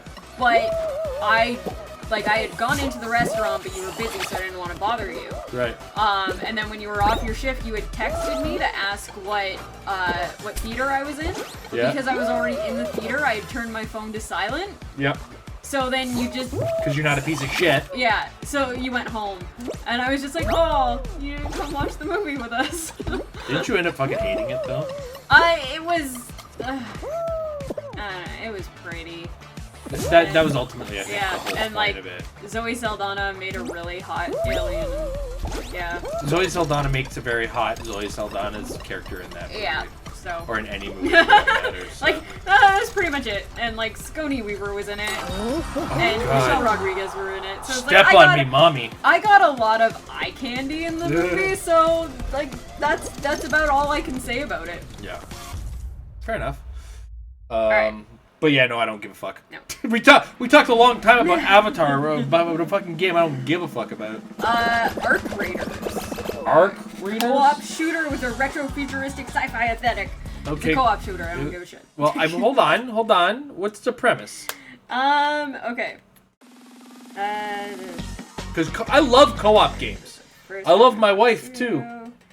Founded by former senior Battlefield developers, I'm out. it is a free-to-play third-person sci-fi shooter in which players fight to repel a mechanized alien invasion. Oh, it's basically horde mode the game. Yeah. I'm cool with that. I might play it a bit. We'll see what it costs. If it's a $70 game, I'm probably out. If it's free to play, I get some things. So. It's free-to-play. I'm in then. I'm in for a week at least. Bayonetta 3. Hey, fuck yeah! Fuck yes! I have to play the original Bayonetta games. Yes, you do. I don't know if you're going to enjoy them as much as I want you to, but oh fuck, don't fall off. I think what I need to do is that, like, with the games that I'm anticipating coming out this year, I gotta actually make myself a checklist of games that I want to play. Regardless of what year they came out, it's like, alright, 2022, these are the games I want to have finished by the end of this year. Yeah, that's a good idea, actually. Yeah. Okay, so next is Bomb Rush Cyberpunk. Oh, this is the Jet Set Radio one. Oh yeah, that looks on looks alone, I was kind of interested in that one. Players will create a custom cipher and dance, paint, trick, face off with the cops and stake their claim to the exclusive encavities of a sprawling metropolis in an alternate future. All with Dreamcast inspired. Yeah, I'm game for that game. I'm down with this. I remember this one being advertised. This is what I'm actually looking forward to. Whether or not I will play it, whether or not I will be brave enough to play it. And that is the Callisto Protocol. Callisto Protocol. What was that This one? is the spiritual successor to Dead Space. Oh yeah, okay. Cool. Yeah, I'd be game for that. If anything, like to just occasionally we might do some date nights. One of the thoughts we were coming with is date night might be just kind of like what we're doing right now. Is one of us games, the other one kind of talks or guides us through or kind of adds commentary to it just because.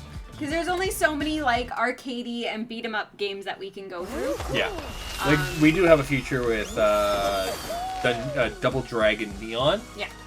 But after that, because our copy of Zombies Ate My Neighbors still has not come in. yeah, Limited Run. You want to get your fucking heads out of your asses and give me my Castlevania? So I can't, for the life of me, remember whether or not I knew that this game was coming. This is called Choo Choo Charles. Whoa, it's called what? Choo Choo Charles. Choo Choo. Sure.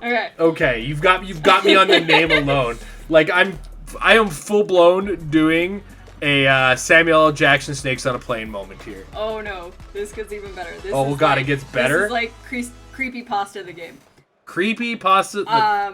So, survival horror train game Choo Choo Charles looks like an unusual combination of Blair Witch and The Legend of Zelda Spirit Tracks. Wrapped in a Thomas the Tank Engine-fueled nightmare, Charles is terrifying a local village and it's up to you to destroy him. You'll complete missions for local townsfolk, loot for scraps to upgrade your train's armor, mobility and damage, and ultimately take down Charles when the game comes out the first quarter of this year. I've told you you had me at the name, and then you described the game, and it's like, okay, like you've sold the fucking game. We don't need to have this conversation further. I think my favorite part of this is that you are another train, right? And you're taking down the nightmare train. It's like I'm fucking taking you down, Choo Choo Charles. Okay, the next is Cursed to Golf, which we were talking about. Yeah, you're talking about that. That was just a standout. I had to explain that to you. Okay, Destiny 2. Fuck Destiny. I don't give a fuck about Destiny. It's just another goddamn DLC on a game that's been going on forever. I can't do it. I just can't. I appreciate everybody who does it, but I do not have that kind of life, man. It's like, not even my our style stream of is game. not full-time, even though we're, like, Yeah. affiliate and shit. Like, we're not full-time streamers. Even though we stream basically every day, we're still not full-time streamers. No. We have other jobs. Yeah. I do not. Destiny is too much of a job. And, like, Destiny is one of those games like I described for Valhalla. If you don't get a lot of time to buy a lot of games or play a lot of games, and Destiny is the game you play, yeah, man, do you, dude. But I'm going to lose in the first round. I am embarrassed. But yeah, like, fucking, I don't care about the latest in DLC for Destiny or whatever. Just, like, dude, that was your fault, asshole. And you in the wolf suit, like, the fact that it's your fault, you deserve to fall with me and not win. Next up is Dune Spice Wars, a Doom-themed RTS. From what it sounded like when a buddy of mine was describing this, it sounds like a remake of classic Dune Dune RTS, which was like the basis for the first Warcraft game. I'm 50-50. I don't know if I'm in for RTSs anymore, but RTSs are not my style of game. I am not great with strategy. My robot brain does not work that way. Next up is Dying Light 2. I didn't even play Dying Light 1, but that's like parkour zombies, right? Or parkour versus zombies? Yes. First-person parkour action gameplay with a focus on swiftness and skill. With zombies. Parkour versus zombies. Yeah. Like, if I was to make that as the B straight-to-DVD movie, that's what it would be called. PGA Tour. Wait, why is EA making that? Damn it, why is it EA not Sports. 2K? I like PGA 2K, it was really good. Why did none of you buy PGA 2K? Maybe it's a double license. Like, maybe it's kind of like Warhammer, where 94 Studios can make Everybody's getting. a PGA game. And then, of course, Elden Ring. Yeah, fuck yeah, I'm looking forward to Elden Ring. You know how in shape that game is gonna get me? Yeah. Like, there's no doubt that I'm gonna be fucking swole from Elden game. Final Fantasy 7 Ever Crisis. That's very likely the second part of the remake, but double check the description just to be sure I'm not full of brings shit. together the compilation of Final Fantasy 7 sub-series into a single package, including flip phone game before Crisis. Okay, no, don't care. Okay. Do not care. It's a PSP game, Crisis Core, and Yeah. PS2 game, Dirge of Cerberus. I Okay, so don't it's know. a bunch of like Final Fantasy 7 side stories. Do you know where I'll get together. that? I will get that either A, in a bundle of games that I'm buying off of somebody else on Yeah. Facebook Marketplace, or on a bargain bin at a game shop that I happen to walk into. I'm not buying that game right off of the shelf. I'm sure of it. The trailer for this was definitely very intriguing. Forspoken. That's a game that, like, it started looking really good, and the more gameplay I see, it starts looking worse. And kind of like Tina, in the sense, it's like, you're a pretty fucking game. Stop looking ugly. Yeah, it's like, don't show us a not finished game. This was another one that was recently shown. That looked interesting. Ghostwire Tokyo. Yep, that's the one that's been fucking taking forever though. Like that's bordering on vaporware. Like it's a freeform vaporous apparition at this point. And of course, Ragnarok. Fuck yes. Like that. I'm looking forward to playing that on stream. Yep.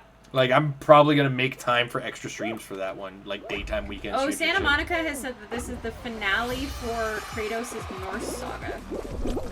Really? Yeah. Huh. So they're not doing a trilogy, is what they're saying. Yeah.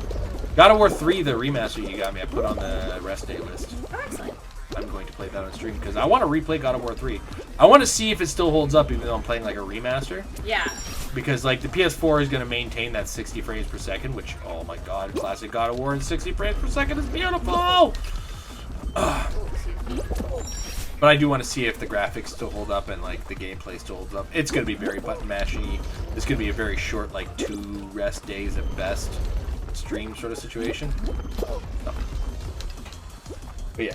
That's a shame that the Norse thing is ending because, like, I was really digging the Norse where they were going with it. But I guess you know what? When it comes down to it, they might not have that much story to tell. Yeah. And there's not like they're going to Thor already.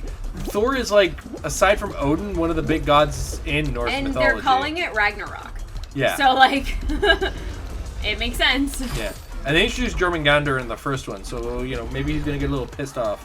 But like, it would be nice to see where Kratos ends up next. Yeah, because that's the thing. They specify it's the end of his Norse. Yeah. So it could mean that Kratos is gonna keep going. Yeah. Yeah. Because he's gone from Greece to Norway. I mean, the only other like big mythological, or at least the best known mythological in that area and time frame would be if he made it to Egypt, considering the way that Rome had invaded Egypt. The time frame wouldn't work though. Based on the fact that, like, what we know of the Greeks, what we understand of the Greeks in their Greek mythology, and the timing of Sparta's existence and Athens' existence, because Kratos was a Spartan. Right. That would fall well into, like, after what we know. No, maybe not. Maybe I'm wrong. But I feel like that falls after what we understand of Egypt and where their mythology kind of their monarchy kind of ends. Because there's a point. I might be wrong. There's a point in Egypt where like Egypt mythology where because they got invaded by like was it the Romans? They got invaded by the Romans. Yeah. And then they took like there's Egyptian gods that are actually merges of Roman gods and original Egyptian gods, and then what is this new guy gods. even doing? What a dick! Like that guy literally just exists to troll. So like he could go back to Rome, like go back to Greece and Rome. The wounded gods of Greek gods. Yeah. Like, they're actually just the Greek gods, just pissed. Like fucking Kratos, you know what you did to us? It's like, why are you still alive? I crushed your head. I used your head as a lamp. Yeah. So it's like you could be the resurrected Greek gods under Roman rule, or I wouldn't. I feel like we're not going to. I don't feel like. Or we could just be done with Kratos. Like God of War could just end. It could be like it could be done telling Kratos' story. Yeah. But what it comes down to is like, so God of War follows Kratos basically kind of going in places and replacing their gods of war. Mm-hmm. So you got to look at what mythologies have a god of war. Right? I don't know if Egypt actually has what we could qualify as a god of war. Right? And if they do, well, does it fit Kratos? Yeah. Right? God, I'm trying to remember his. I want to not say, Horus. I was right? gonna say I want to say Horus, but I think that would be the closest. I always thought Horus was their version of Athena. So battle is a part of it, but I've never felt like. I don't know. I don't know Egyptian mythology that well.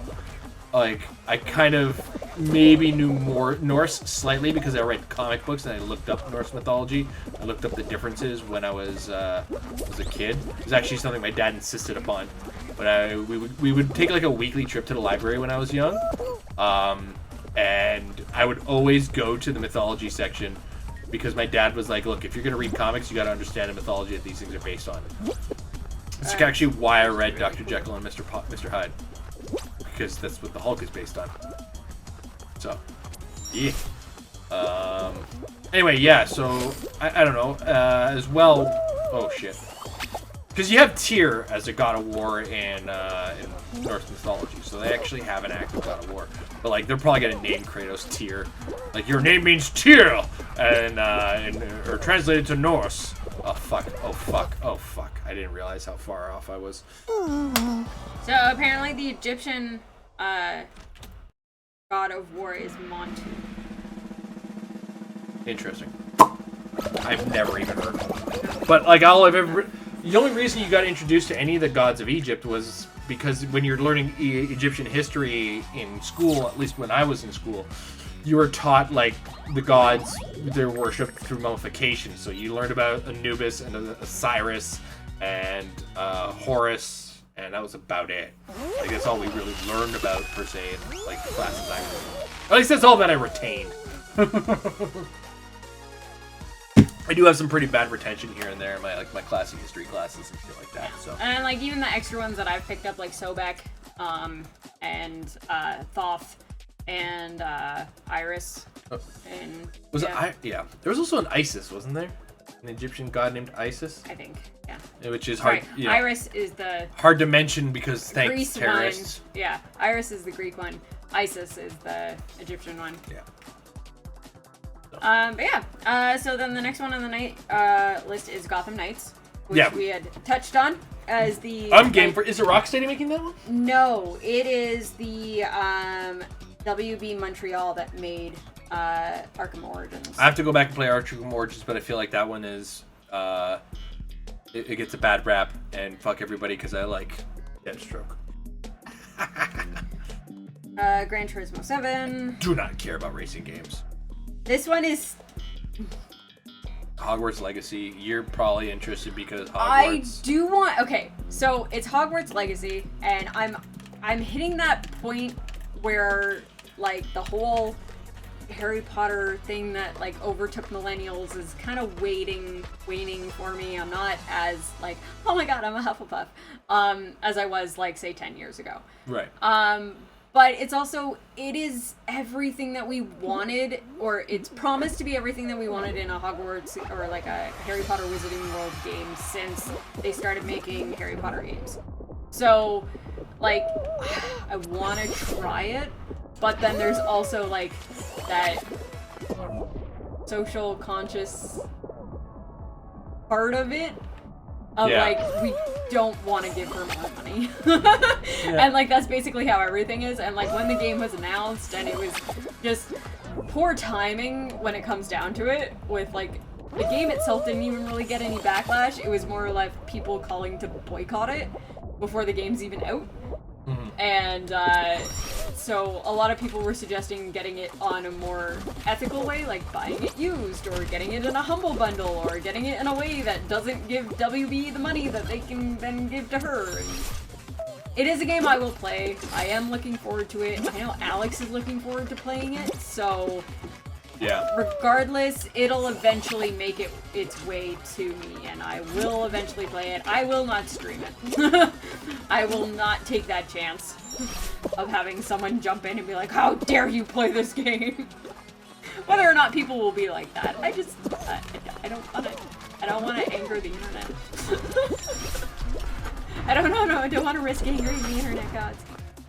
They're not gods, but they are imps.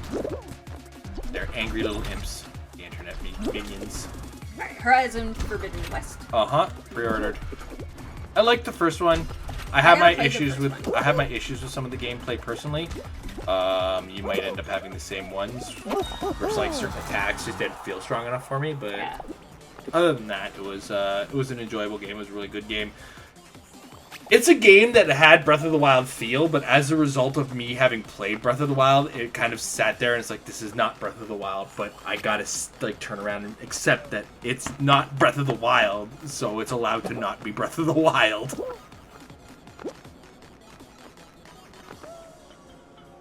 What's up? Sorry, I was reading a description. The next one is Kirby and the Forgotten Land. I'm in. It's Kirby. It's Kirby, yeah. Isn't it multiplayer too? No word in the description. Okay. For some reason I had it in my head that it was like same screen, like 4 players, and then like that. Breath of the Wild 2. What was I just saying? Yep. Yes, I want Breath of the Wild 2. 100% of that game for a reason, I want to know. Lord of the Rings Golem. It's a stealth game, so I'm 50-50. And it's like, it's not like an arcane stealth game where you can get away with blasting everybody in the room if you fuck up the stealth part. Marvel's Midnight Suns. We're gonna get it, but we're not gonna stream it. No. It's a game where I'm like, I want to play it because it's Midnight Suns. There's but other also, reasons we're not streaming it. It's an XCOM game type game, right? It's a 2K. Oh, yes. Long story, but it's not like a negative against the company. No. Metal Slug Tactics. Yeah, sure. I mean, it's Metal Slug. I might try it. God, there's like nothing I'm not playing, eh? Oh, wait, right here. Multiverses. Don't care. It looks like the most free-to-play junk I've ever seen in my life, just from, like, that image. It is Warner Brothers Smash Brothers. What am I supposed to do? Oh, grab the penguin. Here's the one that I'm interested in, and I want to see what kind of game it ends up being. Nightingale. Yes, that one I'm definitely interested in. So Nightingale is the debut game from the Inflection Games, the new studio from ex-BioWare general manager Aaron Flynn. It's a shared world survival crafting game set in a magical Victorian gas lamp fantasy. World where players become a realm walker, survivors of a magical cataclysm. They'll travel to a variety of dangerous realms, accessible by portals as they search for the last bastion of humanity. Realms walkers will be able to team up and cooperate with other players to gather materials and construct massive settlements and build tools and weapons to battle monsters when Nightingale comes out in early access. So it's gonna be early access. Oh, it's gonna be a MMO. Not necessarily. But there might be kind of like how Destiny is pseudo MMO, but not quite an MMO. That's almost like turning me, like, I'm really interested in the game, but that could completely turn me off. Yeah, that could throw me off too. So we're gonna have to wait and see on that one. Ollie Ollie World. Excuse me? In Ollie Ollie World, you play as a skater who joins a new crew that decides to take a road trip around the whimsical world of Radlandia. You grind effortlessly along tracks, timing jumps and tricks to pick up speed for more jumps and tricks. In other words, a pretty standard skateboarding game. But the cool summertime vibes of Ollie Ollie World help it stand out from developer Roll7's previous game Ollie Ollie and Ollie Ollie 2. The ambitious new skateboarding adventure game is coming to Nintendo Switch and all other consoles. Maybe? Yeah, okay. Like if I'm literally out of games to play for a while. The Outlast Trials. I haven't even played it. The Outlast series goes multiplayer. I guess we have Outlast. It's a horror game, isn't it? Yeah, I have it on my Steam. Oh, okay. We have it for the PS4. What do we? Yeah. Remember how I said there's gonna be some games that I either accidentally buy in a big package of games that I buy off somebody? Yeah. That's how we got it. Oxenfree 2 Thanks, Lost Mustang Andrew. Signals. Oxenfree 2 Lost Signals? Is that what you just said? Yep. I didn't even play the first Oxenfree. What the fuck is Oxenfree? It sounds like hide and seek. Like, is that literally it? Is it hide and seek the game? Oxenfree 2 Lost Signals is set 5 years after the events of the original story-driven adventure game and stars a new group of characters, including Riley, who returns to her hometown of Kumena to investigate mysterious radio signals. Developer Night School Studio, now owned by Netflix, said players will be able to shape the story in unexpected ways with the choices they make.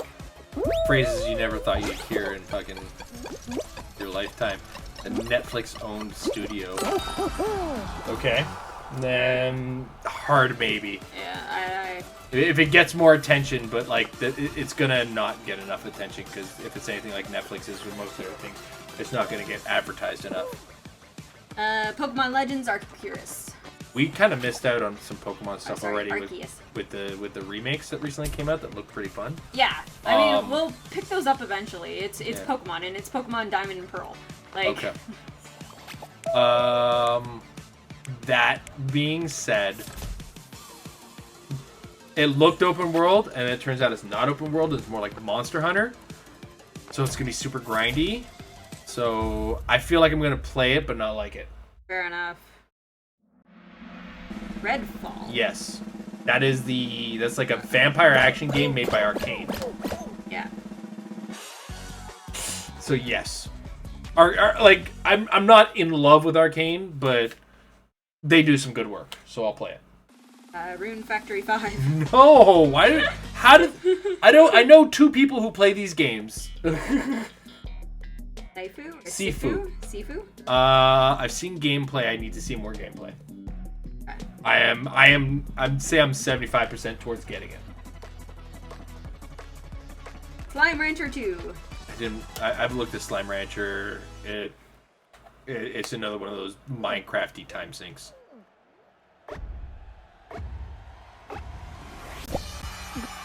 Somerville. What's that?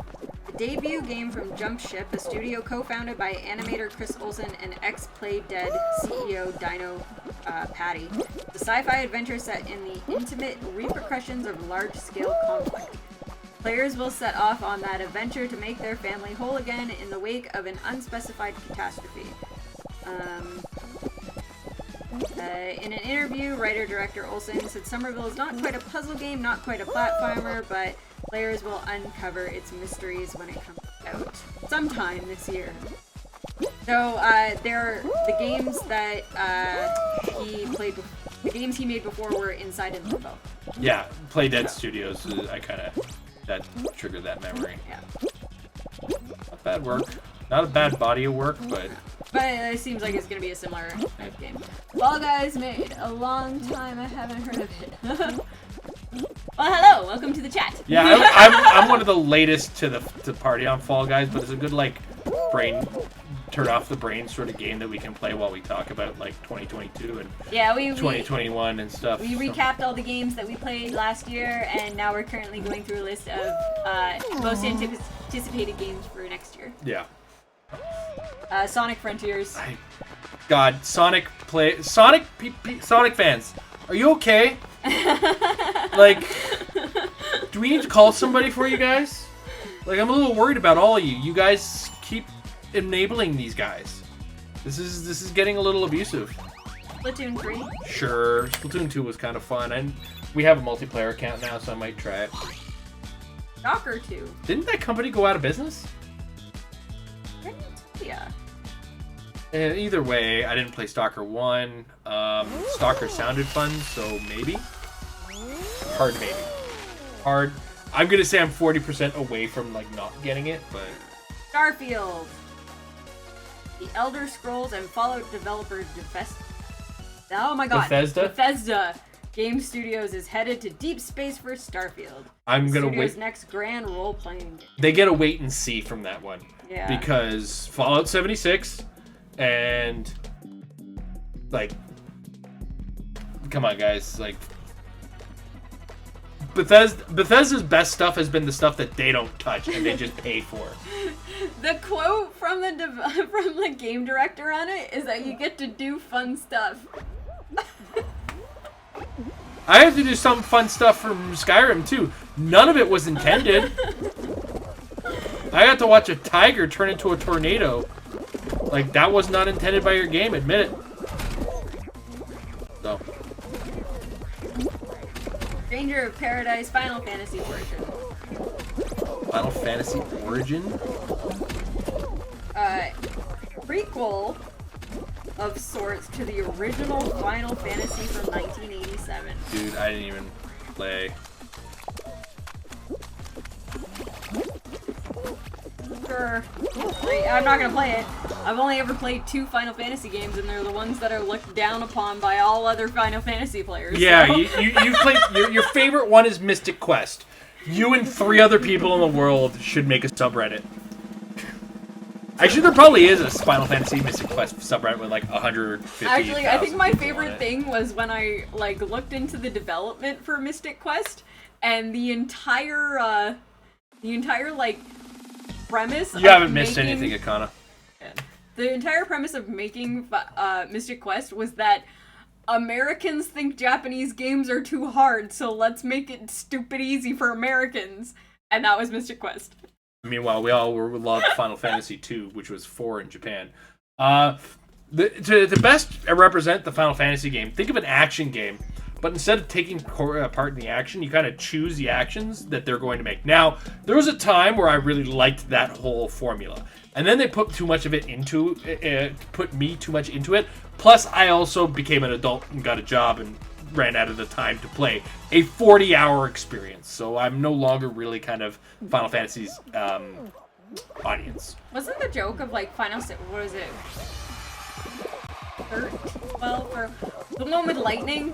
Was 13. It had like a 35-hour tutorial. Yeah, it was a 25-hour tutorial. Where basically, by the time you're done with the 25 hours, eventually the game really opened up. And it was like that was how fans tried to convince you, like, well, after 25 hours, it really opens up. Like, 25 hours, go fuck yourself.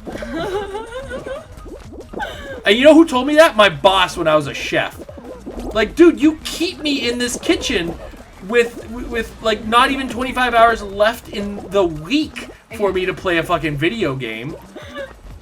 You want me to fucking put 25 hours into this goddamn game to really enjoy it? No. I got through 3 hallways. I was bored. It's like a day and an hour. Exactly.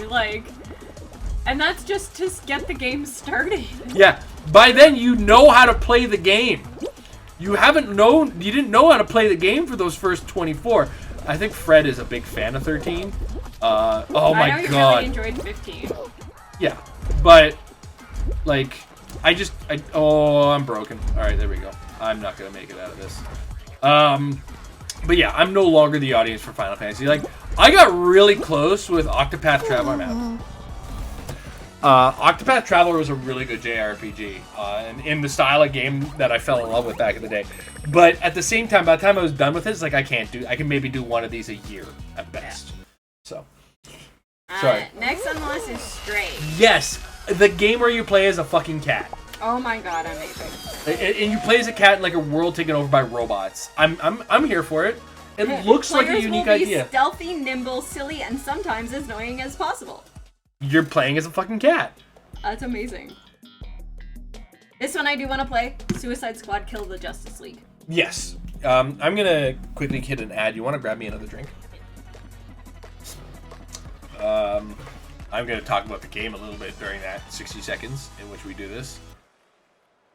Yeah, Fallout. I'm a late to the party Fallout guys kind of guy, but let's go. I really enjoyed the game so far for what it is. It's silly fun. It's kind of like almost like a Mario Party, but not as like many mini games. It's just a series of little race tracks and obstacle courses. That's cool. I'm talking about. Thanks. But it's... I understand why it caught on so much for first little bit. It's definitely outrageous to watch, because I was one of the guys that was watching the streamers play it when it first came out. And it's a good old... it's a damn good time to play, too. So I think that was part of it, is like watching the streamers have fun with this absolutely bonkers premise of a wacky game. I'm not gonna... It was fun a few times. I didn't die immediately. Yeah, you know, like...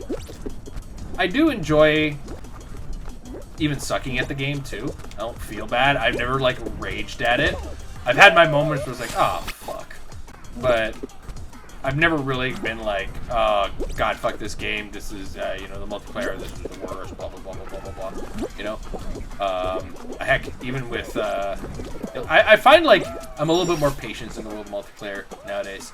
I mean, I've been playing Guilty Gear Strive to just almost strictly multiplayer.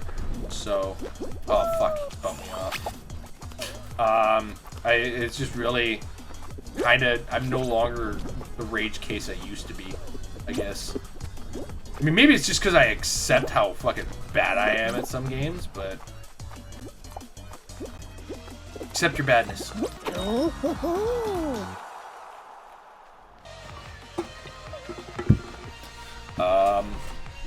Where were we? Stray. So yeah, I was really intrigued. I'm not a cat person either. I want to point that out. It's like playing as a cat looked like an interesting premise of the game, but I'm not what you would qualify as a cat person. So I feel like it's gonna be one of those games that's just like super fun gameplay, and an interesting idea. It could just suck.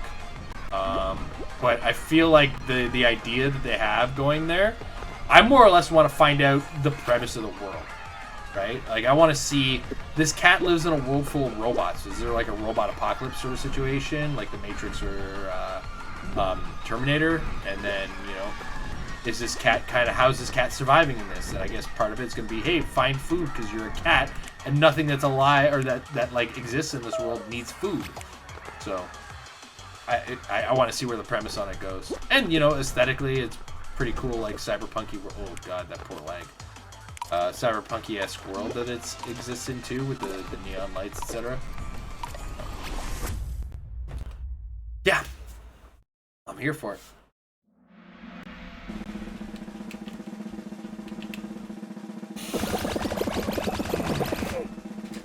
And of course, you know, we talked a lot about games that we just weren't interested in and games that we were interested in. Starfield, Bethesda really has to kind of earn my trust back. I was surprised at how much I really enjoyed Skyrim, but I tried to go back to Skyrim and it's done for me. I don't know how they can think they can keep getting away with releasing that. And Fallout 4 really hurt my feelings. Where it's like, I'm a Fallout guy that came from Fallout, like the original turn-based Fallout. That's where I come from. So Fallout 3 was already kind of hard for me to get into as a set of mechanics, and you know, I got enjoyment out of it. It wasn't the perfect game, but I had fun with it. There was a lot of fun to be had. So I didn't complain too much about it. Fallout 4, they found a way to just suck all the life out of the room. Fallout New Vegas was great, but I think that's because as a Fallout 1 and Fallout 2 guy, they carried on so much of the story from that one. You know, the life out of it, and the way that the population in that one sort of worked. So I think that had a major effect on my opinion of it.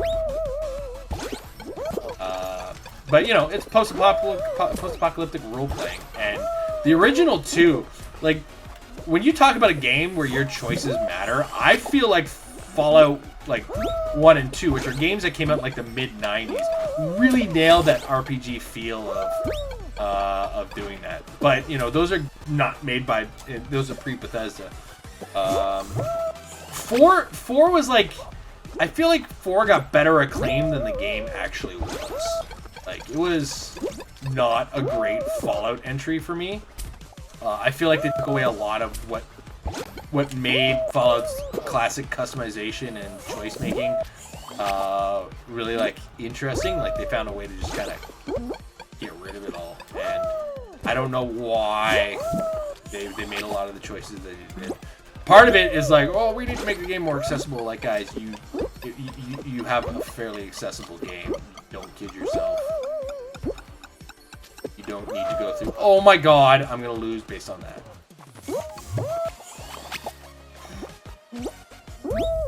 Oh, I was so close on that one. And yeah, so it definitely falls under the could have been better list of games for sure. So Starfield. Are we still on fucking Bethesda's creation engine? Because the physics on that hasn't worked since, like, ever. So, I don't know what to tell them. get it together. Figure it out there, bud. Because that engine is like sometimes they used to say that game engines were dated. It's like that game, I feel like that engine's been dated since Oblivion, and I don't know why they keep like just dredging it out of the woodworks, but it's the thing that's part of the problem with a big company and a proprietary engine. The second you don't have to pay somebody else to make your technology, they kind of stick with it, and it starts to age a bit, and you beat it into the ground. But they have id Software to work with. I don't know why they're not like hugging into id Tech engines. But I guess they don't have Carmack and they aren't really pushing the technology forward. All right. Hello. Let's keep the list going. We were just at Stray, right? Yeah. Stray was the last one we talked about. Oh, and Suicide Squad killed the guy. Just like that's the. I have to look at gameplay on it again, but it looked like fun. Yeah. It looks like it's just gonna be crazy. Teenage Mutant Ninja Turtles Shredder's Revenge. It is. I don't know if it's a reimagining or if it's just like, hey, we're making a Ninja Turtles game in the style of the original arcade side-scroller beat-em-ups. I'll play it. Yeah. It's Ninja Turtles. It's a beat 'em up. I'll play it. That's just gonna happen. And of course, Tiny Tina's Wonderlands. You're never gonna feed a bigger Borderlands fan than me in a lot of cases. So, you're not gonna see it stream. Yeah. 2K. But that'll be the game that'll be the thing that Ninja Turtles never stop being a thing. You watch your mouth. Total War Warhammer 3. I've heard those games are really good, so maybe. Like Total War Warhammer is apparently like a really good series, but it's RTS. Weren't you talking to Fred about it earlier? Like the other day? Me and Fred talked about a lot of Warhammer games. There's also the Dawn of War series, which is I think the 40K version of it. That's the fantasy version. Oh, okay. Triangle Strategy. Octopath Traveler, guys. Yes. Okay. It's gonna be a long play though. I think it's like a Final Fantasy Tactics-esque game. Yes. It looks like the closest thing we'll get to a new Final Fantasy Tactics. Well, it's Square Enix. Yeah. And it's their like. We'll call it the, what were we calling it? The Underline Saga? Where it's like Bravely Default and Octopath Traveler. Ah, okay. They're owned by Nickelodeon right now, while working with the original license holders of Ninja Turtles. They have to like maintain a certain amount of it to keep it going. The IDW comic is still going though, and like sells really well. To the point, I think it's like, what was the last issue we had to pick up? Like 125 or something like that? Yeah, it's 120. It's somewhere in the 120s or 130s already. So like 10 years, the IDW comic has still been going. So there's enough of a relevancy. I feel like though that Ninja Turtles is no longer the kid brand it used to be. Like it was a comic brand that got turned into a toy brand that like just blew up. And then they made the movie and it got bigger. The Toys That Made Us did a really good episode on the Ninja Turtles. And I think everybody who has any interest in the Ninja Turtles should definitely take a chance to watch that because it was really well done. I totally did not just lick food off my phone. Shut up. Whatever. I'm pretty sure nobody would have noticed if you wouldn't have brought attention to it. I should just be doing this way, shouldn't I? What happened? Did I lose my list? You did. I went to the wrong tab. Gotcha. Okay. I'm about to throw this, so go ahead. So the next game is Tunic. Tunic. Oh, that's like Fox Zelda or something. Yes. Yeah. Hostile and intricately connected world, hidden treasures, scores of secrets, and challenging boss battles. A fox dressed like Link. It looked whimsical, so I'll probably pick it up. It looks like a good rest day game. And that was the list. That's it? That was the That was Polygon's list. that was Polygon's list of I feel like there's a few others that got missed on that list, but I don't know. It's looking like a good 2022. Like, what did I say no to? Like, maybe like that was a list of 50 games. yeah, there like the stuff we said no to was like franchises we didn't care about where we hadn't played the previous titles or like co-op shooters. Like Yeah. So this is actually like a release list month by month. okay. So No re-releases or PC ports, but yeah, feel free to just jump out. Pokemon Arceus is coming out this month. I'm an LOZ sucker, so I'd probably play it.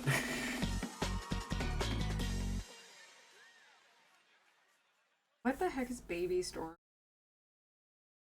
Oh my god. That looks like the stuff of nightmares, and that our kids are gonna watch a streamer play and beg us for the game. I guarantee it. That's what that looks like. Baby Storm. It looked like Rabbids, but it literally, babies. To me, it looked like a Unity asset flip.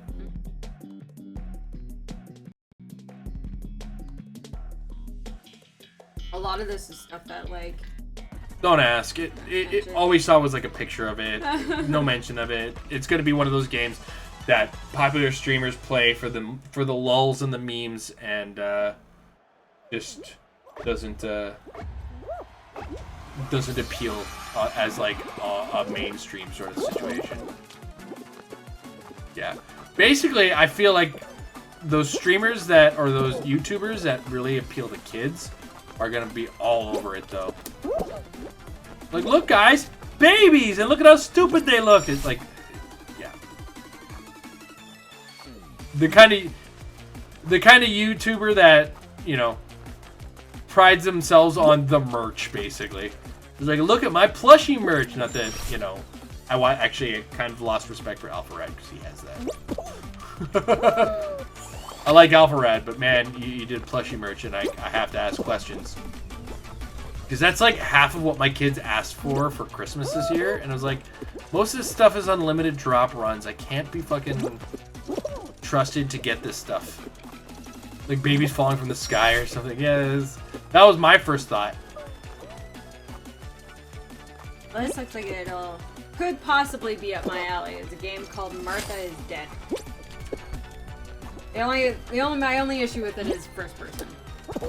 Martha is Dead is a dark first-person psychological thriller set in 1944 Italy that blurs the lines between reality, superstition, and the tragedy of war as conflict intensifies between German and Allied forces.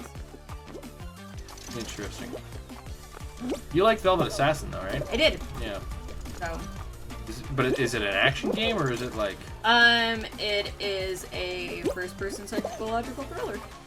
Interesting. So that doesn't necessarily mean action, per se. Yeah. It might just be a haunted house game.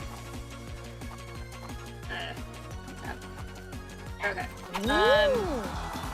Yeah, so the thing is, like, the list that I got, that it's like, these are the games that are coming out each month. It's literally just the game. It's like how, our comic list That's fine. does. So, there's a bunch that I'm skipping over because it's like, whatever, like, I think he has, like, 15. Like, I don't know, it might have even been as, like, for the memes. I don't know, because Alpha Rad doesn't really appeal to kids. Or at least he shouldn't appeal to kids. There's games that are, like, just for PC that I'm skipping over, because... Oh, that's a racing game.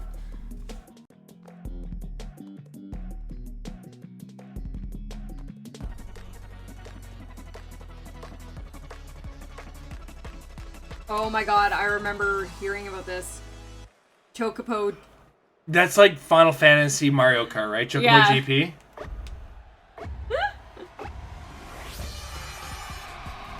No! Give it back!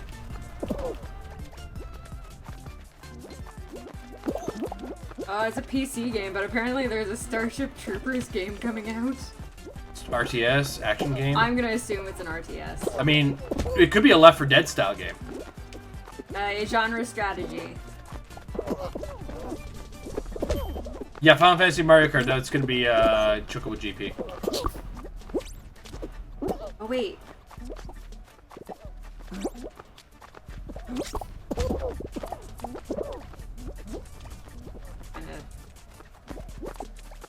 Well, you're driving, you're riding on Chocobos, so... Oh, I'm talking about... I was talking to chat. Oh, yes.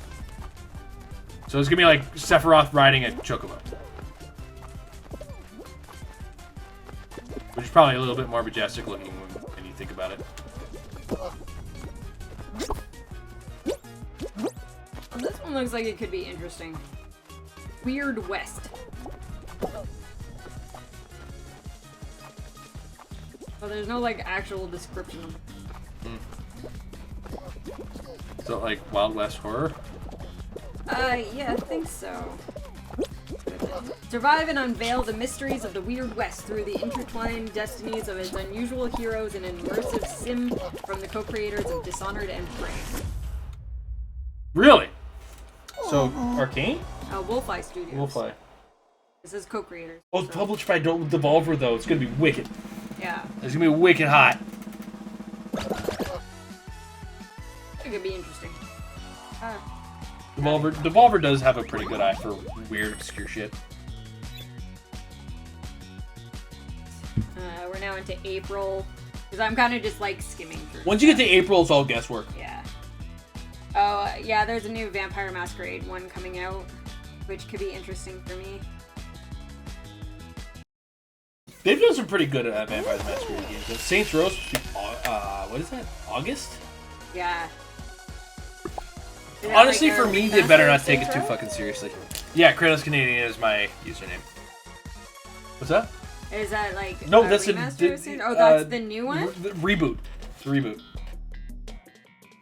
He apologizes every time he punches someone. That would have made like the last fight with Zeus just miserable. Like sorry.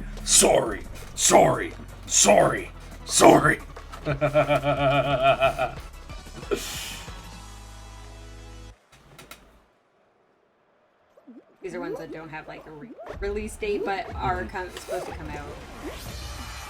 What was that one that looked like a board game sort of aesthetic that was shown off at the PlayStation thing? Nope, nothing's coming to mind. Oh god. I remember it was the one that they kind of ended the whole thing on. I was like, this looks great. It was like I think the whole thing was an indie showcase, to be honest. Is that like that Raven one, or? No, that's Death's Door. That's already out. Okay. Like that's on. I think that's on my 2022 Git Good or Git Fit list. Interesting. There's gonna be a Prince of Persia: Sands of Time remake. Oh, that's cool. I mean, it better be a fucking remake, not just a remaster or like an upscaling. Yeah. Oh fuck off. It's like that's a game that could really benefit from like modern graphics. Alright, let's go to the risky middle. Alright, off to the not so risky left. Alright, risky middle again. There's gonna be a House of the Dead remake for the Switch. Has it dead overkill? Just says House of the Dead. Yeah, just the first one.